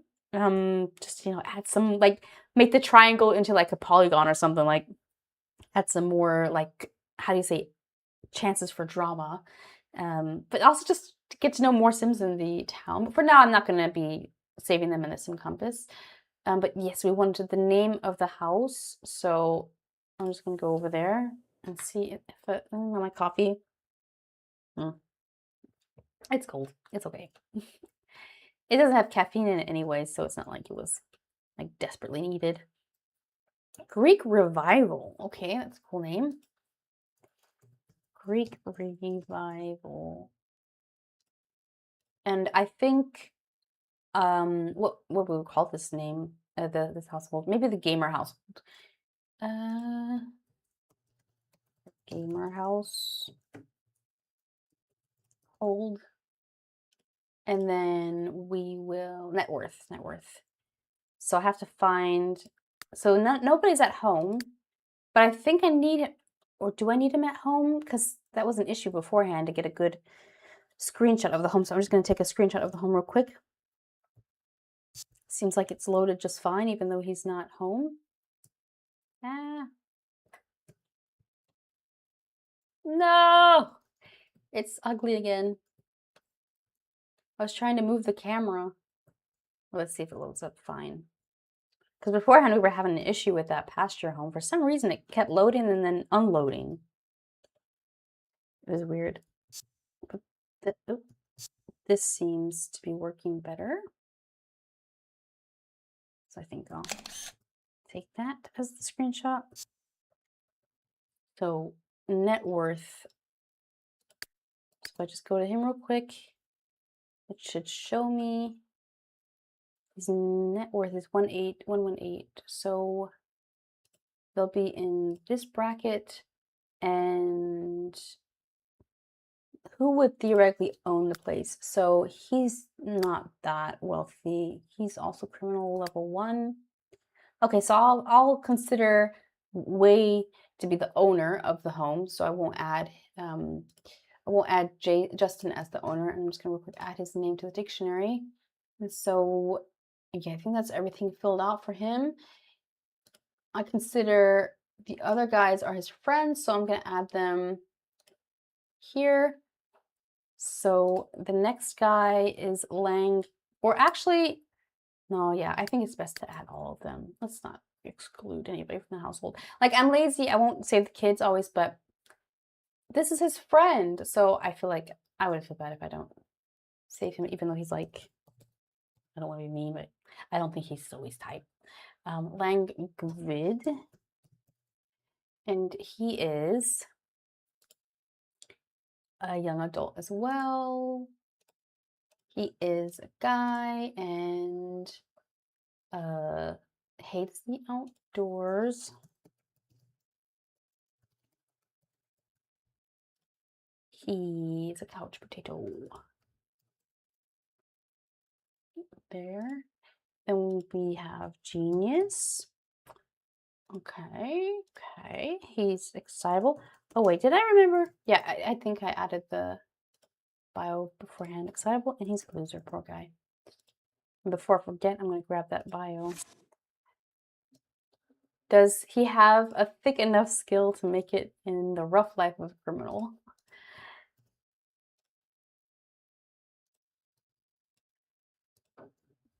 Nessie, you wrote, maybe you could do a video on all your favorite mods and how you get your game to look the way you do, because it's looking really good. Thank you.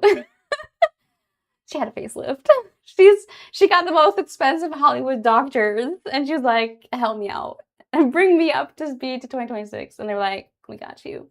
It's funny you say that, because I actually have like a list of all the things I've had that on the how do you say, in the queue for video ideas. And yeah, I'm just collecting like all the mods, because it's kind of, it's somewhat still a work in progress, because you know the grass is always green on the other side. Like, maybe I can already like always tweak it a little bit better to look a little bit nicer, but we're already at a very, very good place indeed. So I can definitely share at least like currently what we're working with.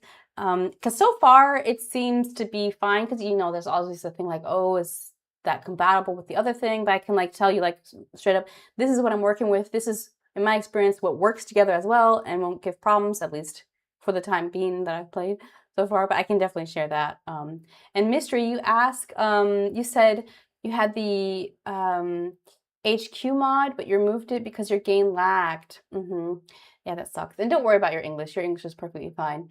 And you asked if I use the Sims 3 settings setter. Yes, I do. I use that. And the DVKX thingy, I always forget the acronym, but there's a guide called on Steam. It's the Sims 3 Steam Guide 2026 or something like that.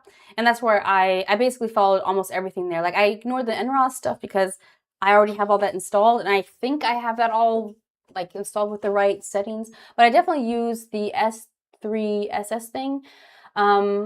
For me personally, I mean, I don't know if that was the issue, but I felt like my game would crash more often after I like implemented the settings, the recommended settings from that guide.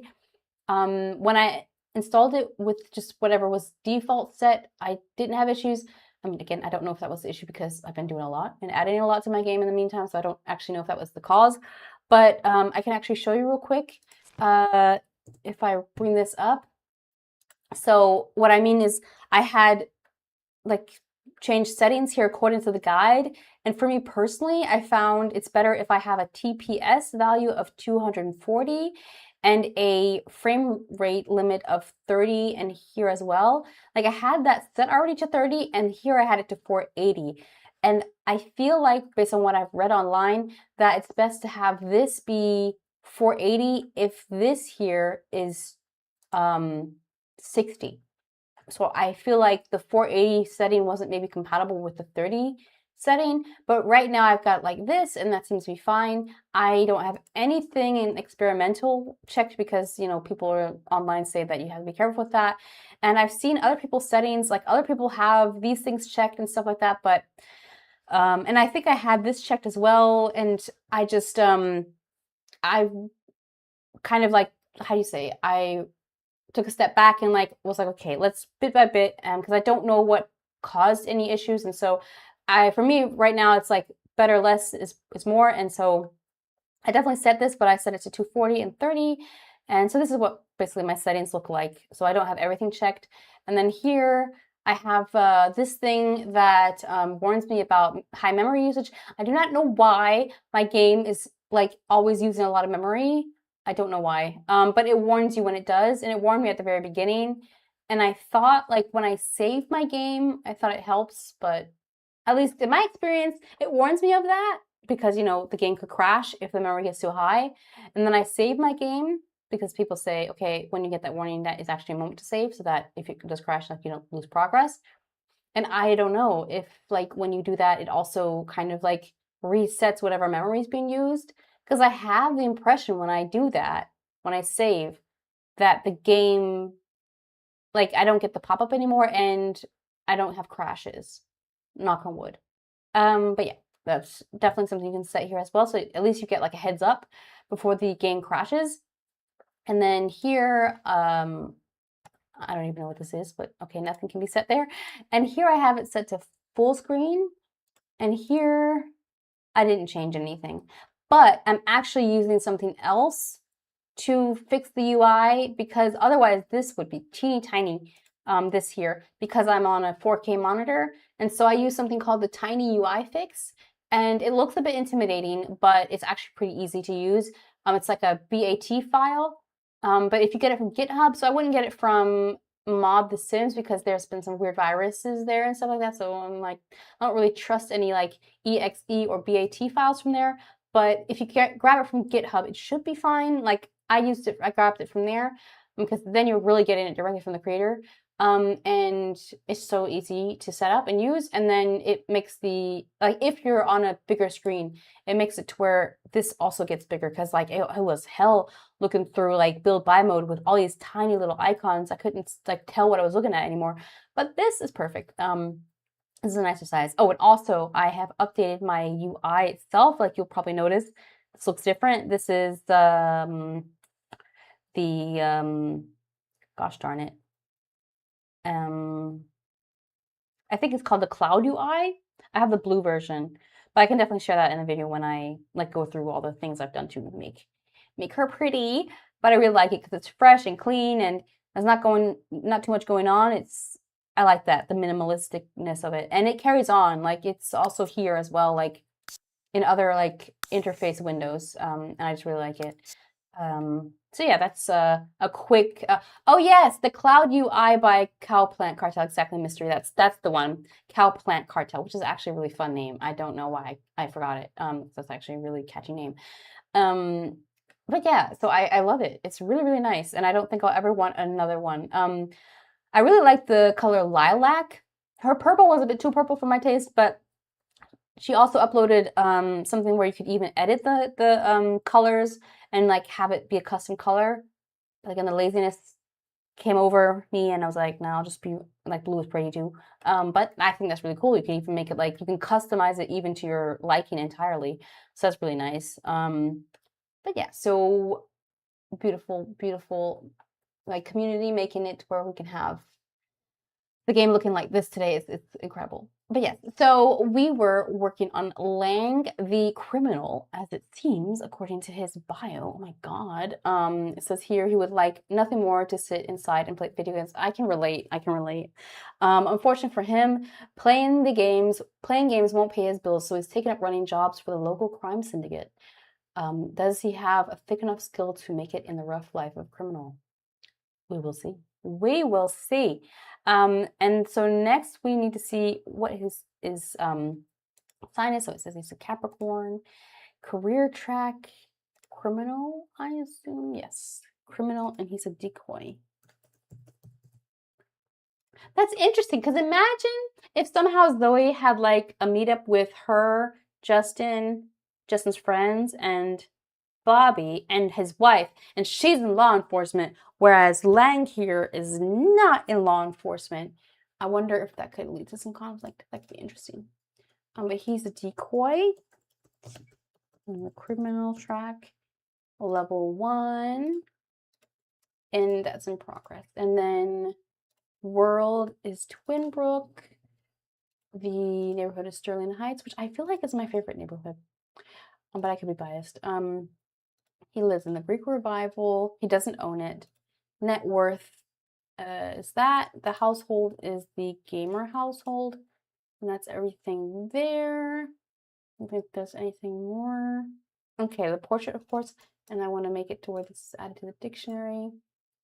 Okay, portrait image. So he is at work, but we need to take a photo, so you're gonna stop work. Where's he gonna come out of? Let's see. Yeah, we're gonna go take a quick photo of him.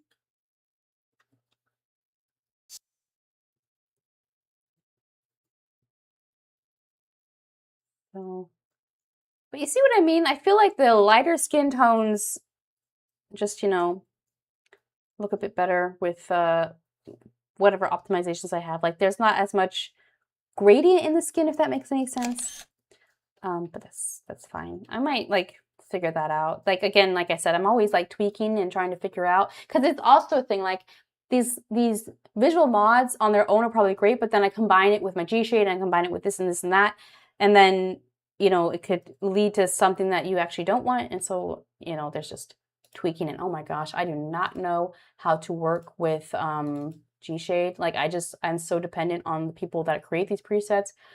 And so I might have to get into that because I have a feeling that maybe a contrast is too strong somewhere or something. But nothing urgent for sure.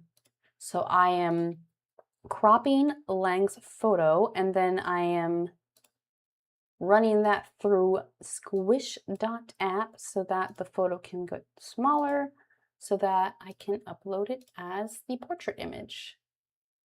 So let's see. There we go.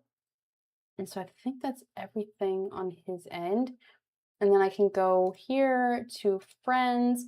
Justin is already listed there. And next we have Wei Keen, who is also friends with Justin. So there we go there. So now I can go back to the game, bring back the interface, and go over to Wei. He is... Oh, but also, I feel like I'm going to forget it otherwise. I'm going to go here and grab this already and put this in here. So he longs to lead the world, not from the political pulpit, but from the helm of a high-tech mega corporation. He's ambitious enough to do it, but is he willing to work the long hours and sacrifice his time playing games to get there? I mean, we can balance both, right? Best of both worlds.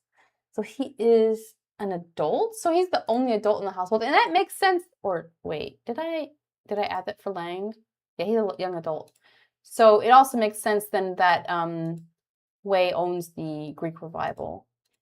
And gender, he's a guy. And then traits. So it says he's neurotic. He is a workaholic. He is a genius, as well as ambitious and a computer whiz.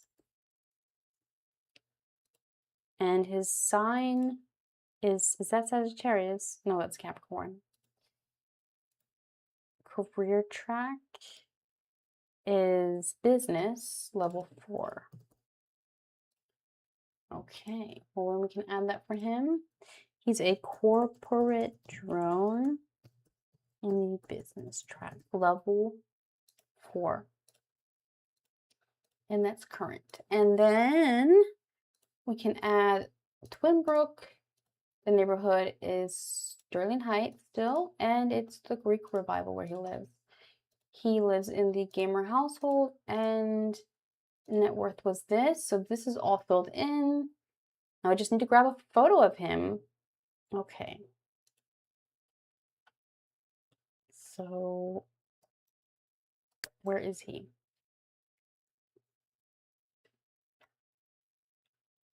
I also considered him for Zoey.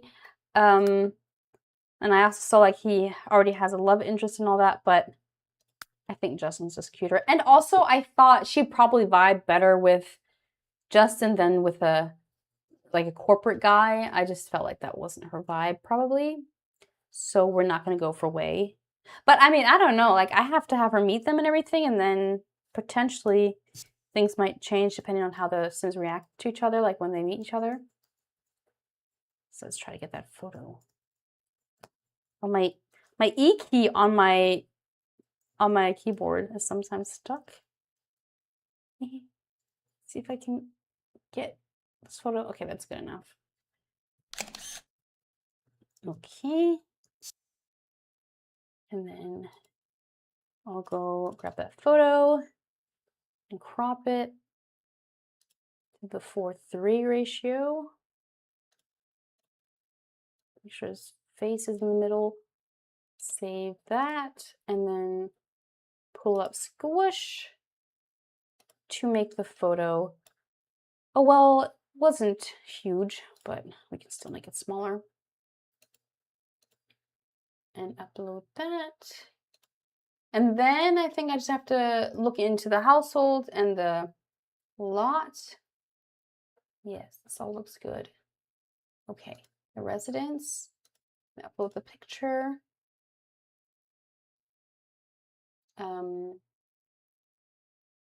Oh, wait. I didn't take a picture of it yet, have I? Look at me getting ahead of myself. Let's go over there. Or did I? Again, I'm getting like deja vu, but I don't know if it's deja vu from... I did take a picture, didn't I? But maybe I haven't made it smaller yet. Yeah, I did take a picture, but yeah, I still have to squish it. That was it.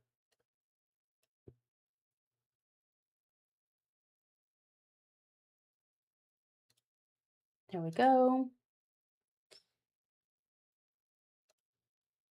So it is an existing build, residential, lot type is a house. It's part of the save file. And now we can upload the photo. Where is it? Did I download it? Yeah, there it is. And the value is,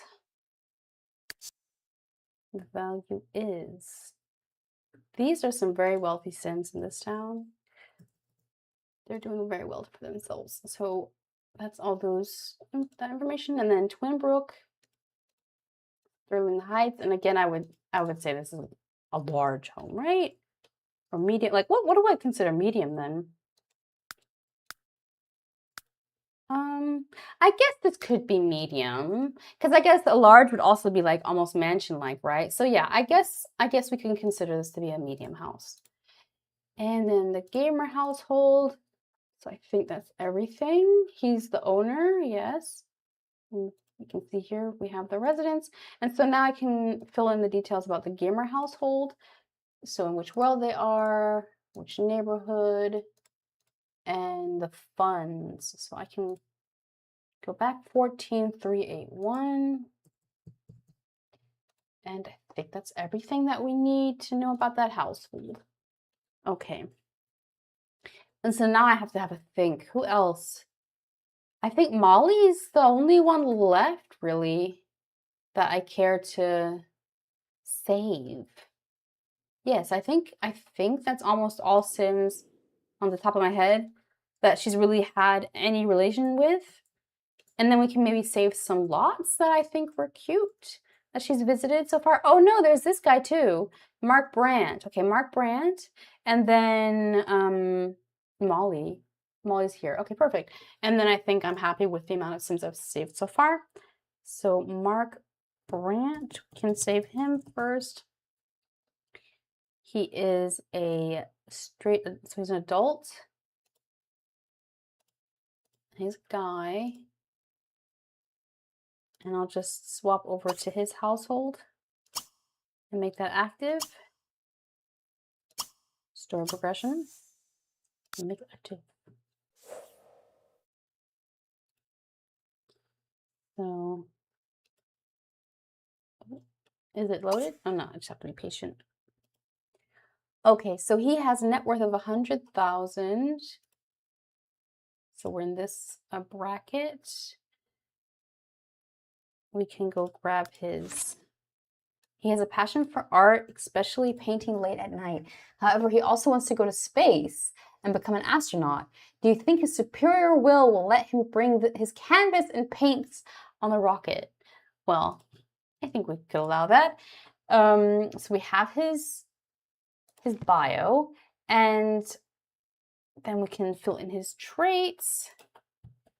See, I think this is also why I thought he could be interesting for her, because he's rebellious, he's a bad boy, but I felt like on their date they didn't really click, so but they can be friends. I think that's really fun in the game. Like, I don't know, I always feel drawn to like already like find the love of her life and get a partner and have family and kids, but I really want to spend more time like just nurturing the friendships. Artistic, yeah, right, I wrote that wrong correctly. I want to nurture the friendships that my Sims have. Like, it's not always just about, you know, who your partner is, right? You know, so I think that would be a nice balance. Not always about, you know, finding love. And so he is in the military, level 5. So he's a flight officer. Military. Level 5, and it's in progress. Okay. World. Easy peasy. That's Twinbrook. And I have to check here. He lives on the XXX Isle. This does not stand for a word that starts with S. I realize in hindsight that this placeholder has certain connotations, but this is not that type of island. I just don't know what I want to name it yet. So we'll just link him to that island or the isles, and I might on stream show how I brainstorm how to name these things. But it's called On Deck. Let's just call the house On Deck. He also owns it, but it won't be listed here until I refresh the page, so I'll leave it for now. And I think, yeah, he lives alone, so I'll just call it the Brandt household. The Brandt household. Okay, so that's everything there. I don't think there's any, oh yeah, and we need a portrait photo. So we'll grab that.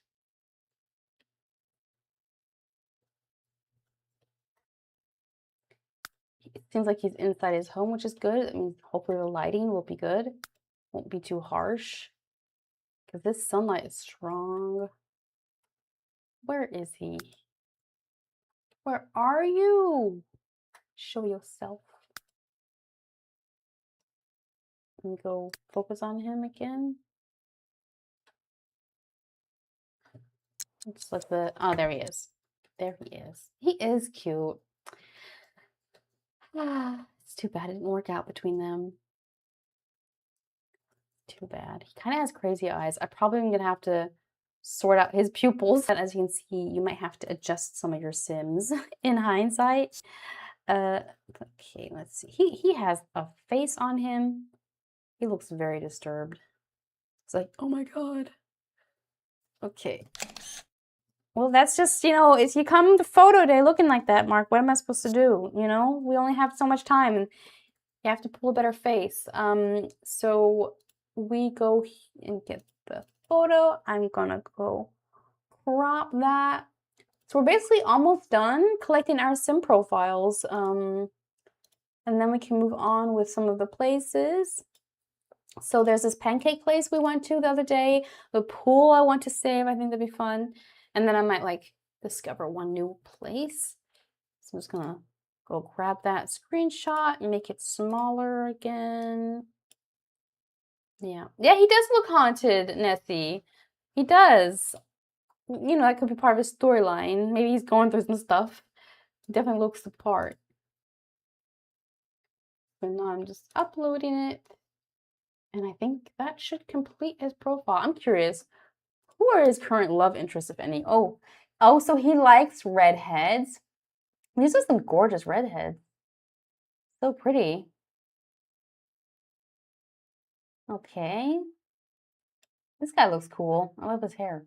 Okay, so I think that completes Mark's profile. And then all that's left is Molly. So she was over in this corner somewhere. Yeah. So, oh no, I can click on NROS. And then go to story progression, make active. Oh, I love how easy that is.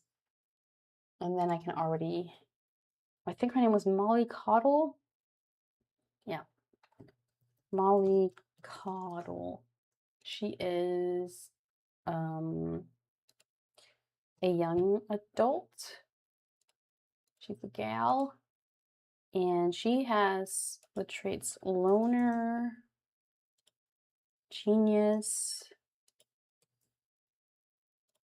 neat, good, and natural cook.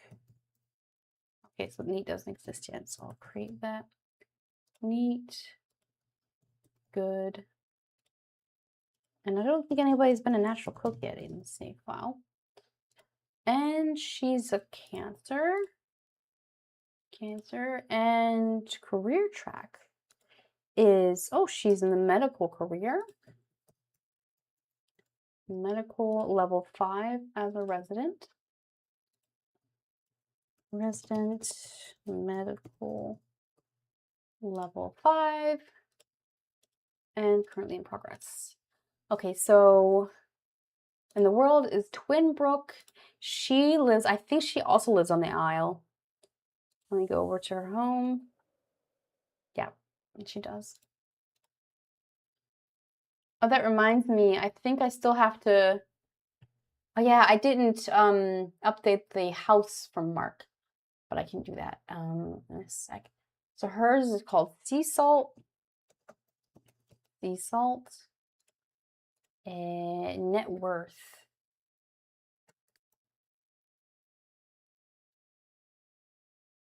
is 79. Okay. So she's in this bracket. I'll say she's the Coddle household.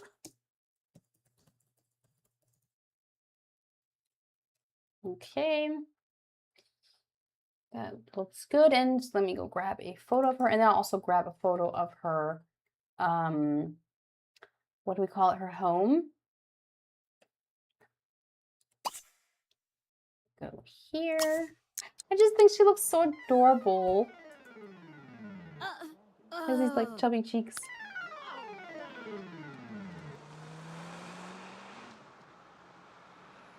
Let's hope the light isn't too harsh. I feel like the photos are more forgiving for the lighter skin tones, so we'll see. She's taking her sweet time. So there we go. So what are we working with here? I think that's fine. It's not too bad. She looks so sweet. Oh, oh, oh, camera control. Camera control. Okay. Is it just me or is she giving Selena Gomez? She's giving Selena Gomez, I feel. So, and also, before I forget, I'm going to take a photo of her home. And then we have that. Gorgeous home.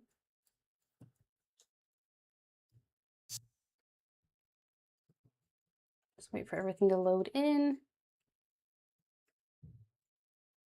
I think that looks good enough.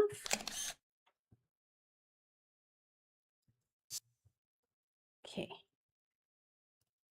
Then I will crop her photo, upload it to Squish, and then we'll have her portrait ready to go for Notion.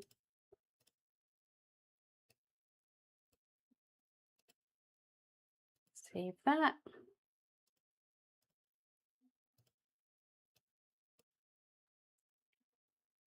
While I'm at it, I'll also already squish the house photo, and that's already done. And then I can upload her profile photo. I think she's so adorable. And yeah, I think that's everything for her. Is she connected to anyone significant? Oh, she's friends with Mark. Makes sense, he's a neighbor. And so I will go over to sea salt. It's an existing build. Category residential. It's a home. It is part of the save. Can upload the photo, which is this here. And then, so I already see her household value, but I need to know the value of the home, which is 62,581. Oh, I think did I forget to get her biography? I can just grab that in a sec. Oh, oops, did not want to do that. So let's go back and go to the aisles. I think her home, let's say that's medium. And the household is the Coddle household. Okay, and the owner, of course, is her, Molly. Okay, so that's the household, or the home, not the household. I'll go real quick back to Molly because I feel like, yeah, I forgot to get her bio. Indeed. Oh, she's also got a keen eye for helping those in need, but she's a bit shy when it comes to making friends.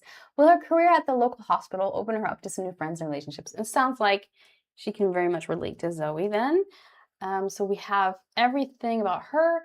I'll just go to the Coddle household, add those few details. The aisles, it was her value. She has 8,000 in the bank. And that's everything. And I just now noticed the sea salt doesn't have the icon automatically. There we go. And that looks complete. But what wasn't complete was we didn't grab Mark's household. We totally forgot. So I'm just going to go and look for him. Am I blind? He's right there. And then we'll go to first his household, add those details, Twinbrook, neighborhood. To see the household funds, I'm going to have to switch back. So I'm going to just swap back to his household. Oh, cash is 8542. Okay. So I can, or maybe I don't need to do this. So I already saw the funds, thanks to that tagger thing. You can link the household, which is on deck. So that's everything. Members is Mark. Okay, that looks complete. Then we can go to on deck. Can add these details already. The neighborhood. And I would say this is medium, I guess. And okay, so no, so we do have to swap back to his household, right? Because otherwise we don't know the value of the home. I mean, I guess we could subtract the value of the net worth from the funds, but I'll just swap. Oh, I just saw it. There was actually a make active. Okay, cool. In the quick menu. And then I can go to build by and I can figure out how much this place is worth. 81,110. Okay. So I think it's, oh, owner is Mark. So we can add that as well. And I think, yeah, also for some reason, it didn't apply the icon I have set for this template, but that is quickly fixed. And the category is residential. It is a home. Okay, so it's just missing the photo. So I'll just grab that in live mode.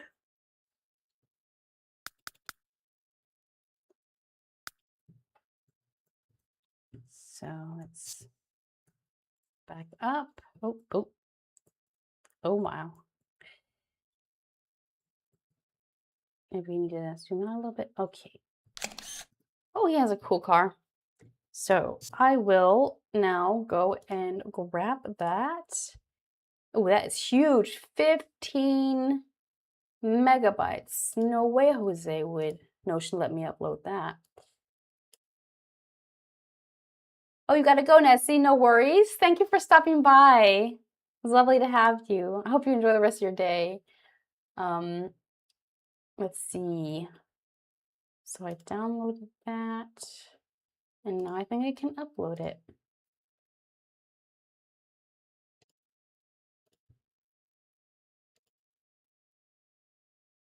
So I think that completes everything. And because, you know, it's so satisfying, I'm just gonna go look real quick so we can see the people by household. Everybody has their neighborhoods and everything linked by residence, so we can see where they all live, and by net worth. So poor Zoe here. She's low income, but she's has her eye on some pretty rich guys. So, and then we have households, which are all here. No one should be homeless if I did everything correct. Yeah. And the only active one should be Zoe. Yeah. Places, we have our different homes. We have 3 now in Sterling Heights that we've saved, and we see how much they're worth.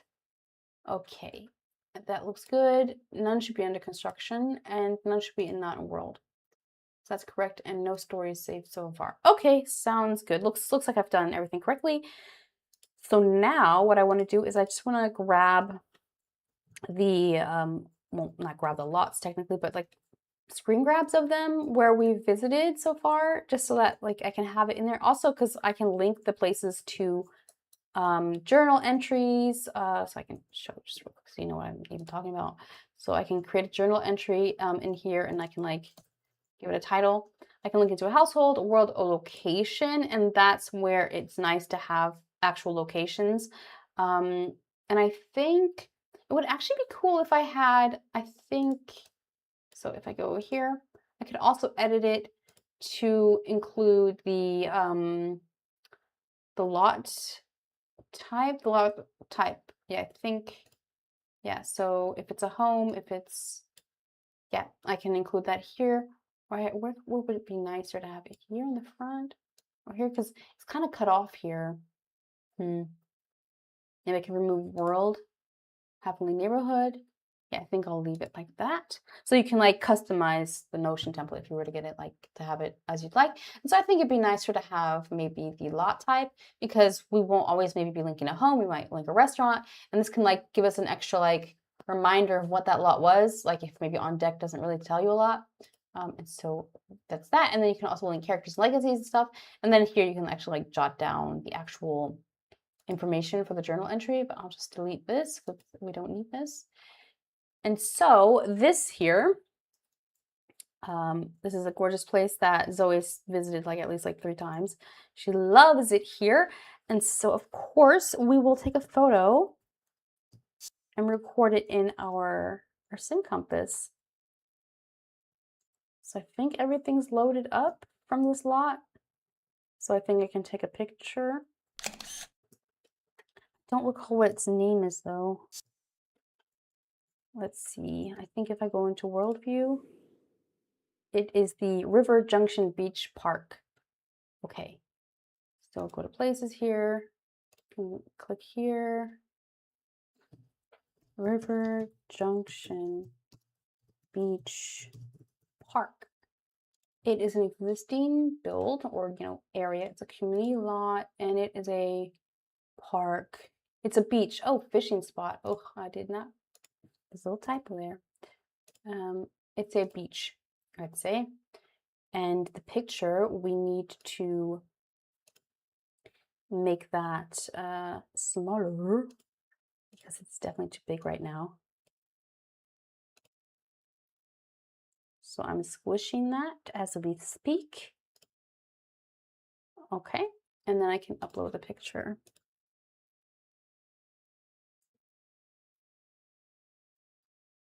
Where is it? There we go. Value, I don't know if I really have to put the value. Oh, oopsie. I might put it if it's like included in the tagger thing, like in this little info box here, but otherwise, yeah, I'll just leave it because it's not really important. but of course I will still say like the location is important. I'd say it's a large lot. No residents, no owner, but the neighborhood, I think that still counts to downtown. Let me check. Yeah, that's part of downtown. So, oh, wrong drop down. So I'll select downtown Twinbrook. So I think that's everything that we need here for that lot. And then I want to put, I think it was this place here, this pancake place, Pancake Diner and Roller Disco, because that's what she visited last time. And well, I'm pretty sure every lot here looks cool, but we were there already, so I think it'd be good to put that in here. And it's an existing build category, no, community. It is a, what is this? What is this? Hangout? I'm not sure. I'll just say it's a diner because that's theoretically what it is, and I can always change it. So we need a picture. We can already add the world and the neighborhood. It's downtown. I'd say it's a medium-sized lot. So that is all correct. And now we just need a photo. So let's grab that photo.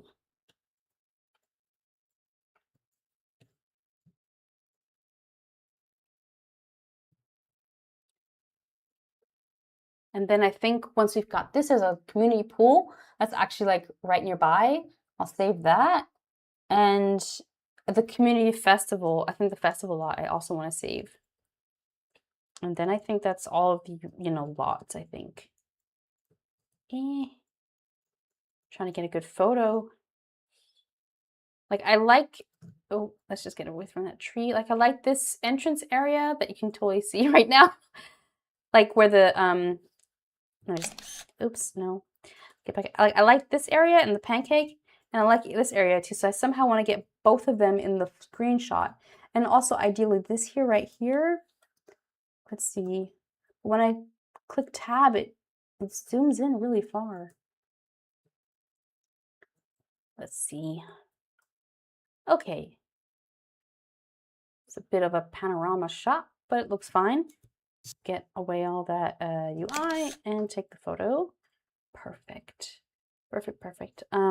So again, we grab the photo.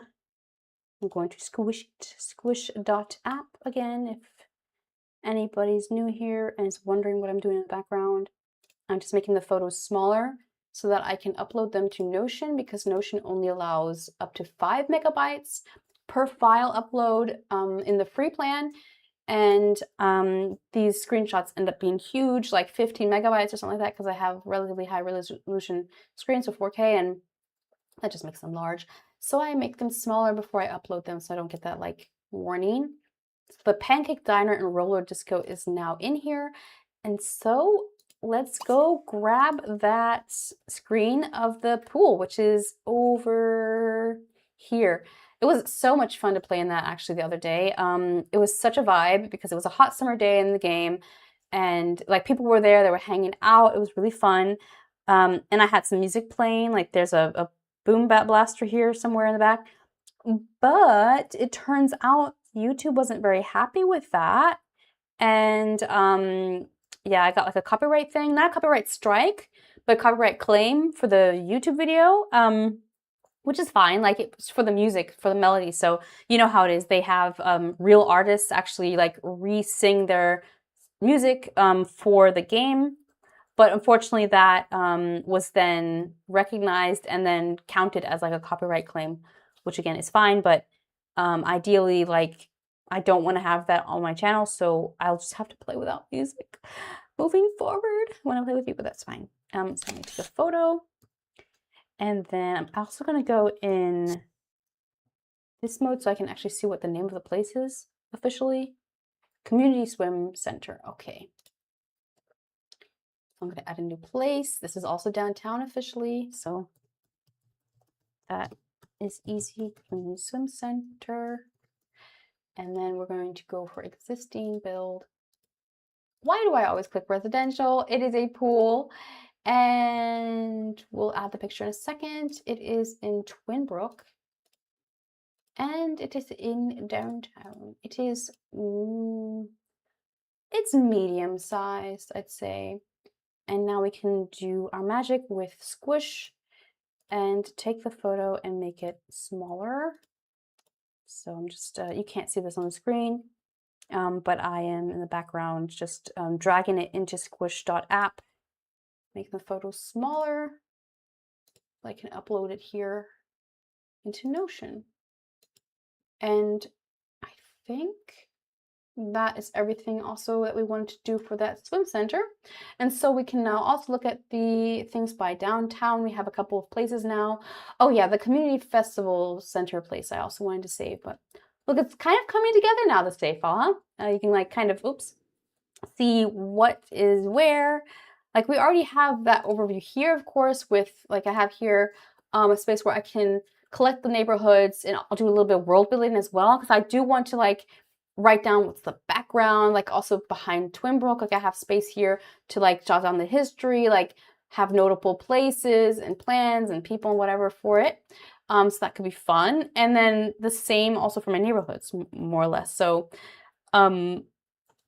collecting the lots that are part of these spaces is like, for me, like one of the first steps to get a feel for the place or for the region, for the district, the neighborhood, whatever you want to call it.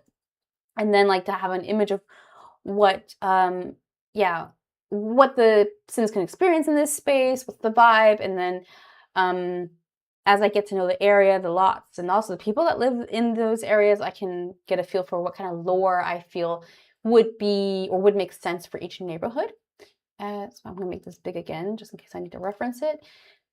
But where were we? We wanted to grab a picture of the community festival lot. Where are we actually? Oh, there we are. Okay. And that's also a thing. It really helps that I broke down the map like that, because it helps me orient myself, because now I have an idea for the landmarks, right? I have a grasp on, like, I recognize things much easier now. Whereas I feel like I love the big worlds in The Sims 3, but sometimes it can be so overwhelming to know where to go, because sometimes they are so huge that you have stuff behind hills, and like it's like sprawling worlds where like you have like a whole big island where you really have to like scroll a while until you actually see everything. And I feel like if you have a map that you can refer to, it just helps me orient myself. And this is really easy. Like I just zoomed out and took a screenshot, and I just used Affinity. So Affinity is a free software you can use to edit photos and images. And I just used it to create like these polygon. Like I also want to make this prettier. Like this was a quick and dirty, like I just wanted to get name the neighborhoods and like cut them all out. What I feel like is a neighborhood within Twinbrook. And so it's super easy to do with free software, and it's like you don't have to be like a photo editor whiz to do this. And you can like have, for your world that you're playing in, you can really like decipher where things are. And like also I can kind of see in this map the different lots, and just reminds me where things are. It's just so nice. I don't know. I find it very helpful. So let's get a picture of this lot here. Let's see. I think this is a good angle. And then we'll go to this view here so we can get a name. Town Center Summer Festival.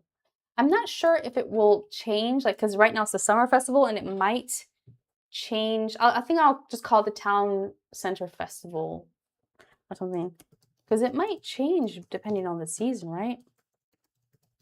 Festival area, or so I'll call it for now. And then with the existing build, it's a community lot. I guess I'll call it a festival area. Don't know if that's the official name, but that'll do for now. It is in Twinbrook. It's in downtown, and it is, I consider that a large lot. And that is everything there. We just need to take that photo that we just now took. We squish it, and then I think those are all the lots for now that I want to collect. in my sim compass. So I'm just squishing it. Now I can upload it.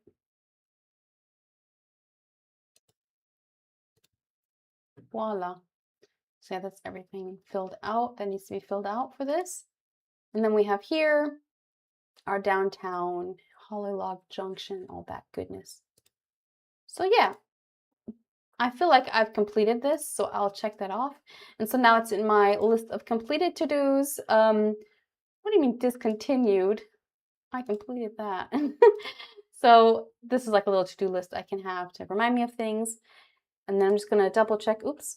Here in the UI, it is indeed Saturday, day 7, and it is Saturday, day 7 also in the progress tracker, so that is all correct.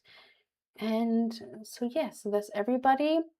Maybe, so I'm thinking I could continue and check out Zoey Green's profile. So far I haven't actually like added more information to her identity card. So I have like something like they call the character identity card, which lets me, like, it helps me or aids me in coming up with a backstory for my sim. And so, for example, for her, I've already decided, okay, Enneagram personality type 2. I find the Enneagram personality framework is excellent to have like a starting point with your sim, like who they are and like what matters to them. And then from there, like you already have a solid base, like it already theoretically has their core desire and fear and misbelief and stuff like that. But you could also like come up with it on your own if you want to, like, how do you say, if you don't want to like strictly go by everything from that Enneagram personality type. It is kind of like just a foundation, like a starting point, which of course you don't have to use.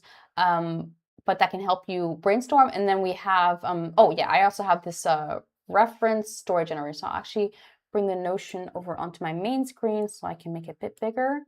And I can show you, like I can click on this button here and I can reference my story generator, which includes a space with some prompts to help me, as it says here, flesh out my character. So here I have my backstory bits. So here are just some suggestions of what a core desire could be for your character, core fear, misbelief. And you can roll the dice, or you can just pick one that you think like speaks to you for your sim. And for the defining event, you use a combination of 3 things. So you can choose the event type. So if it's a portrayal, a change in life, or success, or something like that, when it happened, and then there's a story theme list of items that you can like use. Also, you choose from that, and with those 3 words, you use that to prompt the defining event that basically was the cause for what your sim's core desire, fear, and misbelief is. You can also do it the other way around, that you come up with the event first, and based on that, you kind of figure out, okay, well, what would this have, like, how would this have changed a person? What kind of person would they be from this? And so this is kind of like a help. And then identity anchors. This is something that is like helps express who your sim is, and it's something tangible that's in the world. It could be like a piece of like an accessory that they always wear. In this case, for example, it's the portrait of her sister that's passed away, that she has in her home. And it's just something like, it just says something about their story. Like it's just something that, like, it could be about their personality, what they like, how they want to be seen, or how they're actually seen or understood, or who they really are. It could be something that's just important to them, that says something about their past, whatever you want. But and I can, for example, create a new one, and I can add an image and all that stuff. And then here you can use the bit here to help you brainstorm what that could be. So what is it? Is it a wearable? Is it maybe something related to their career? Is it a place, an aesthetic? And then why is it part of their identity, or what does it have to do with them? Is it something sentimental? So it could, like in that case, be nostalgic, or something from their past, like different things, which these are just like examples. You can of course come up with your own. And then origin, like, is it something they inherited? They earned that bit? Was it gifted, purchased, and stuff like that? And so that can like help you come up with an identity anchor for your sim. So I think it's fun. And we have something similar like that for households and legacies as well. Because when you create a legacy, this is something you might want to be committed to for multiple generations. And so it's always nice to have like a foundation there, and like know like what's the vision of your sim, like the founding sim, and which direction do they see the legacy going. And so yeah, that's but I'm not digging into that today, but maybe we can come up with some ideas for Zoey for her backstory. Like, we have journey of change. So her sister passed away. So I have here this as a negative, milestone in her life, and I could add further details here, but to be honest, I don't really know yet how Emma passed away. So I haven't come up with that story bit yet, but I just know she's gone. And then Zoey moved to Twinbrook, so that's a more positive thing, and then I can, add something else as well, and then depending on if it's positive or negative, I can change this here. But for her backstory, so I'm just gonna have a sip of water. I am quite parched. But yeah, so let's see. I'll actually open up here as well. I'll go back to the dashboard and go to my master plan. I've already jotted down some ideas of what I imagine for her. So, she's looking for love. She wants to be a photographer. And I know she wants to open up her own studio. I know she's shy. I think I'm going to go real quick and grab, I have a book about Enneagram personality types, or I have a couple actually. I'm just going to go grab those real quick. Give me a sec.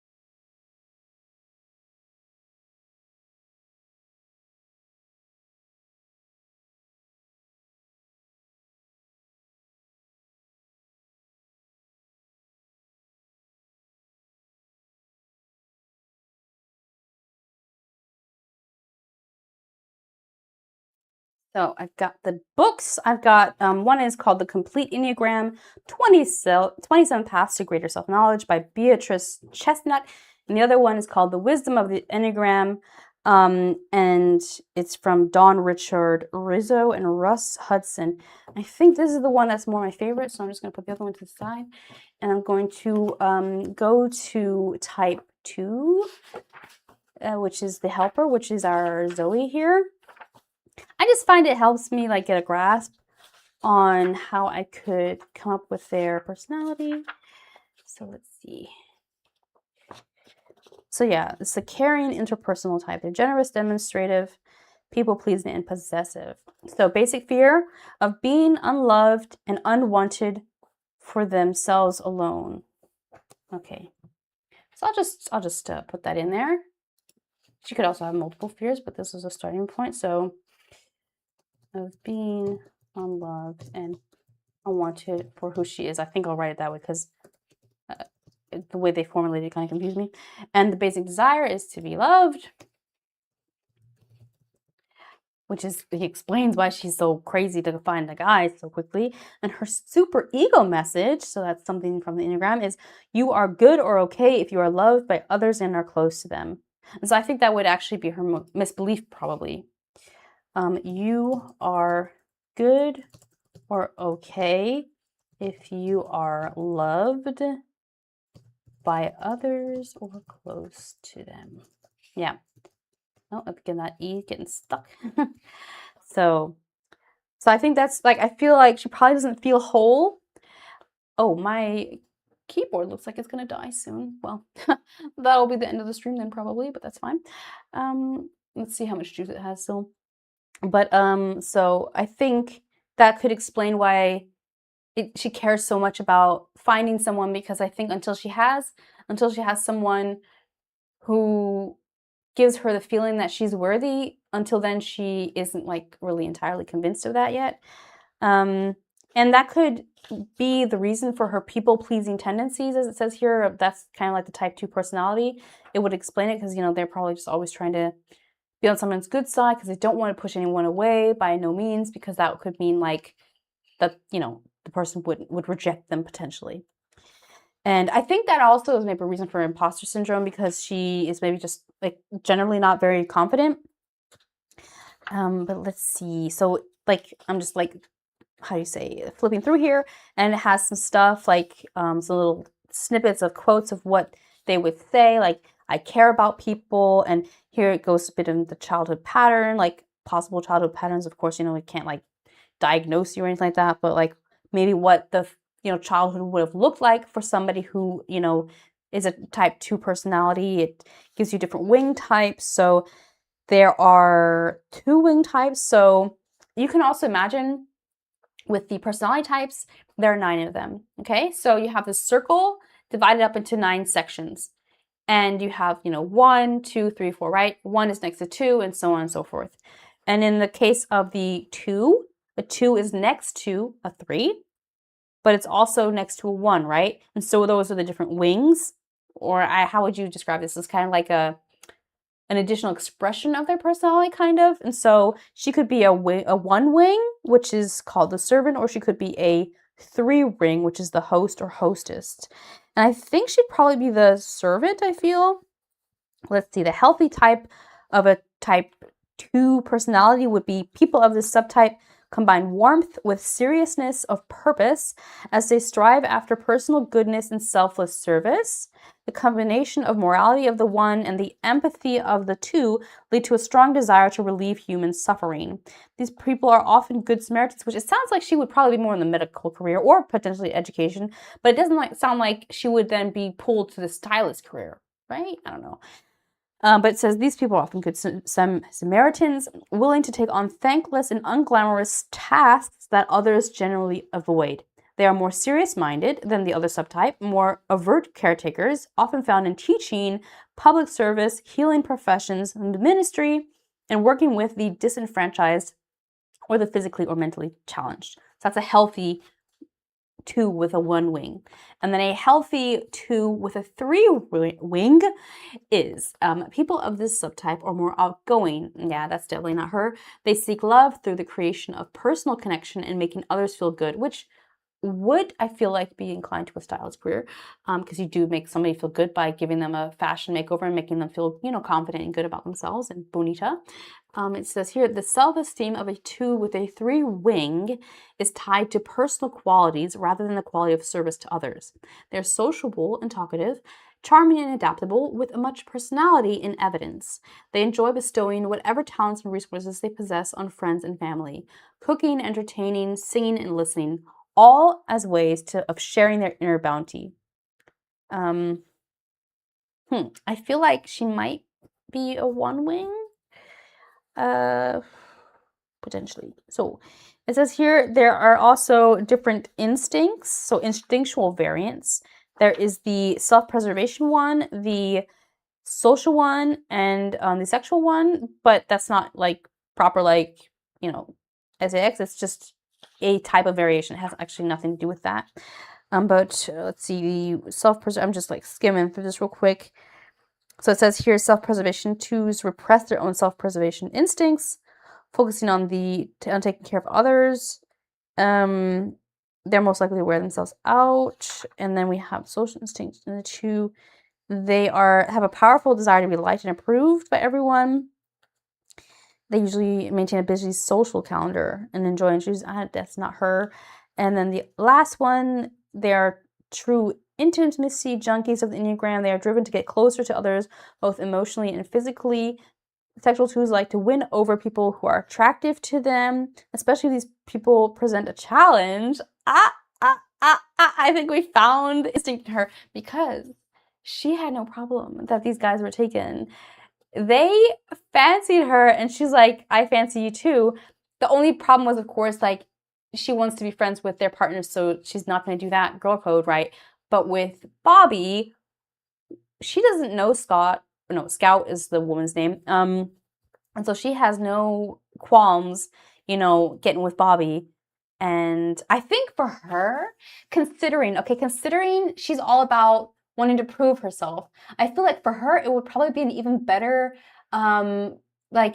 confidence boost for her if she were to actually be able to quote unquote conquer Bobby, because it's not only convincing him, because I guess she's not convinced that she's lovable, but not only finding someone to love her, but he loves her so much that he breaks up with somebody else. That's an even bigger proof of his love or of how lovable she is, that he would go that far. You know what I mean? That, because I guess if somebody were single, then, maybe he's just being with her out of convenience, because he can't find anyone better. But if this guy breaks up with his wife, for her, that could be for her an even greater, pool that, to want him, because if she gets him, then that, am I making sense? It means it's an even bigger confirmation, because there was more at risk for him, as well. And yeah, and she was able to trump the feelings he had for Scout. You know, then I feel like that would be her. So let's jot that down. So I think I might just note it down here as some notes about her Enneagram personality type. So I would say she's the sexual instinct. And what did I say? I said the one wing potentially. The one wing sexual instinct. And I'm just gonna write here, like, what did it say? She likes the challenge. Like, let's see. Yeah, they want to be everyone's friend, which explains why I naturally wanted her to be friends with all those girls and like really, even though she's introverted, I feel like that's important to her. Like, and then she wants to be everyone's best friend. She focuses on a few individuals and like to see themselves as their friends' number one intimate, their closest confidant. They enjoy private time with the other, sharing secrets and talking about the relationship, which, again, an introvert would be okay with knowing a lot of people, preferably, though, the contact being one-on-one because that's less overwhelming than being in a group, so that makes sense. They like to learn about whatever subjects are valued by their partner because she's kind of like a chameleon, I imagine. Because again, you know, people pleasing. I feel like people that often don't maybe have their own opinion. The reason is because they don't want to. How do you say, like, they don't want to be too contra, or how do you say, because that could put the other person off. Where in the end, it's just everybody's different. It's totally nice and fine if you have like a different hobby or whatever than somebody else, right? But I think these are the type of people that end up taking on the hobbies of their partners and everything because they just want to, yeah, be likable. Oh, it says here, the word seductive has often been associated with twos in general, but would apply to this variant as well. Interesting. As the sexual two's anxieties about their desirability escalate, they begin to pursue the other. They fall prey to fear. What do you mean they pursue the other? What does that mean?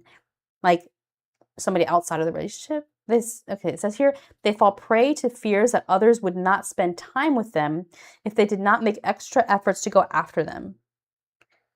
Okay. Lower average of these variants become increasingly pushy and demanding and cannot take no for an answer. Okay. They can become extremely jealous if they're in the unhealthy range, possessive, hovering, fearing to let the desired other out of sight or telephone reach. Okay. They can become obsessive, compulsively checking in.